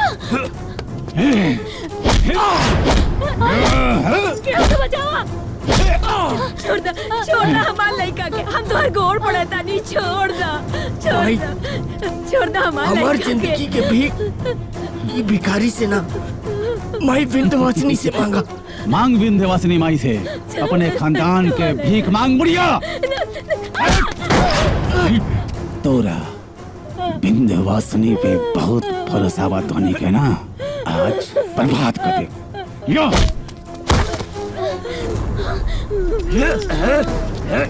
माँ विंध्यवासिनी मदद करी, माँ विंध्यवासिनी मदद करी।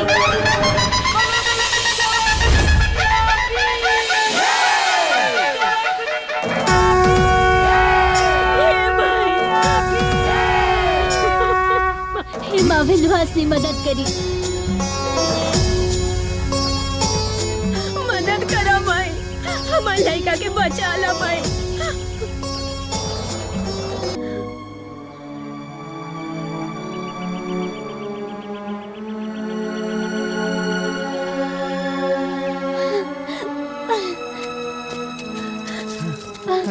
रवा ठीक बनी ना? हम ठीक हैं। बेटा, दीदी रवा। ये देखा हम ठीक हो गए। जय माँ विंध्यवासिनी। माँ विंध्यवासिनी के महिमा अपरंपार बा। जय माँ विंध्यवासिनी। सर सब प्लीज मुझे माफ कर दीजिए। हमने ही इस कुत्ते को आपके फाइनेंसर्स के नंबर और कुछ ज़रूरी डॉक्यूमेंट्स दिए थे। मैं राय साहब के फितरत को अच्छे से जानती थी कि वो कंपनी के साथ कितना बड़ा धोखा कर रहे हैं, लेकिन कुछ निजी स्वार्थ के कारण मैंने आपसे कुछ नहीं बताया। सब प्लीज़ मुझे माफ़ कर दीजिए। मेहमान जी, दिव्या जी के अपन गलती के एहसास हो गई बा। हो सके तो इनकरा के माफ कर दी। सुनी ना जी, माफ कर दी। ठीक बा, माफ करनी। हेलो। थैंक यू अग्रवाल साहब, थैंक यू वेरी मच।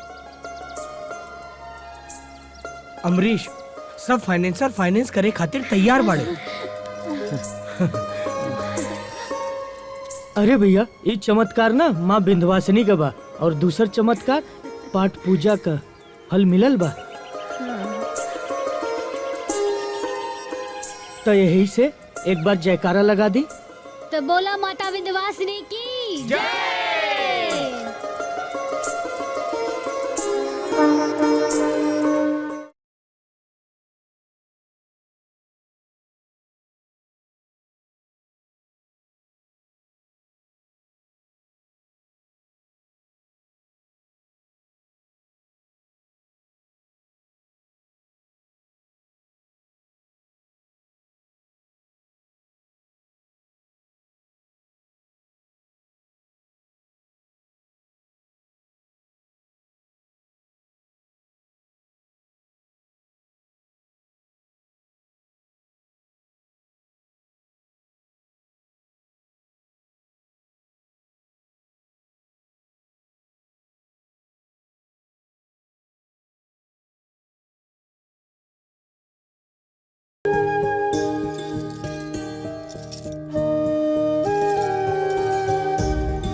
आरती तो ले जाए।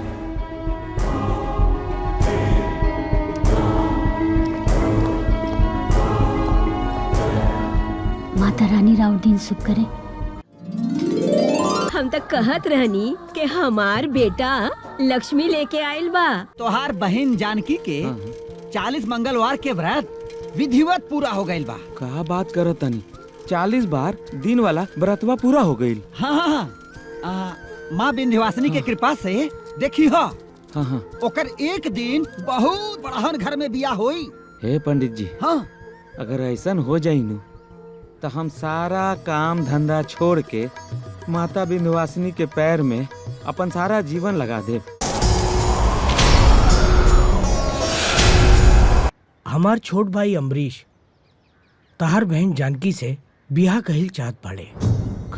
तू सुनबू ना तो हमरे जैसन उछले लगबू। उछले लगबू काहे? काहे हम बताओ तनी। जमींदार साहब के छोटका बेटा हमार जानकी के हाथ मांगले हो हम और सोमवार के बियाह तय हो गइल बा। अच्छा सब माता विंध्यवासिनी माता के कृपा से भइल बा। एक काकी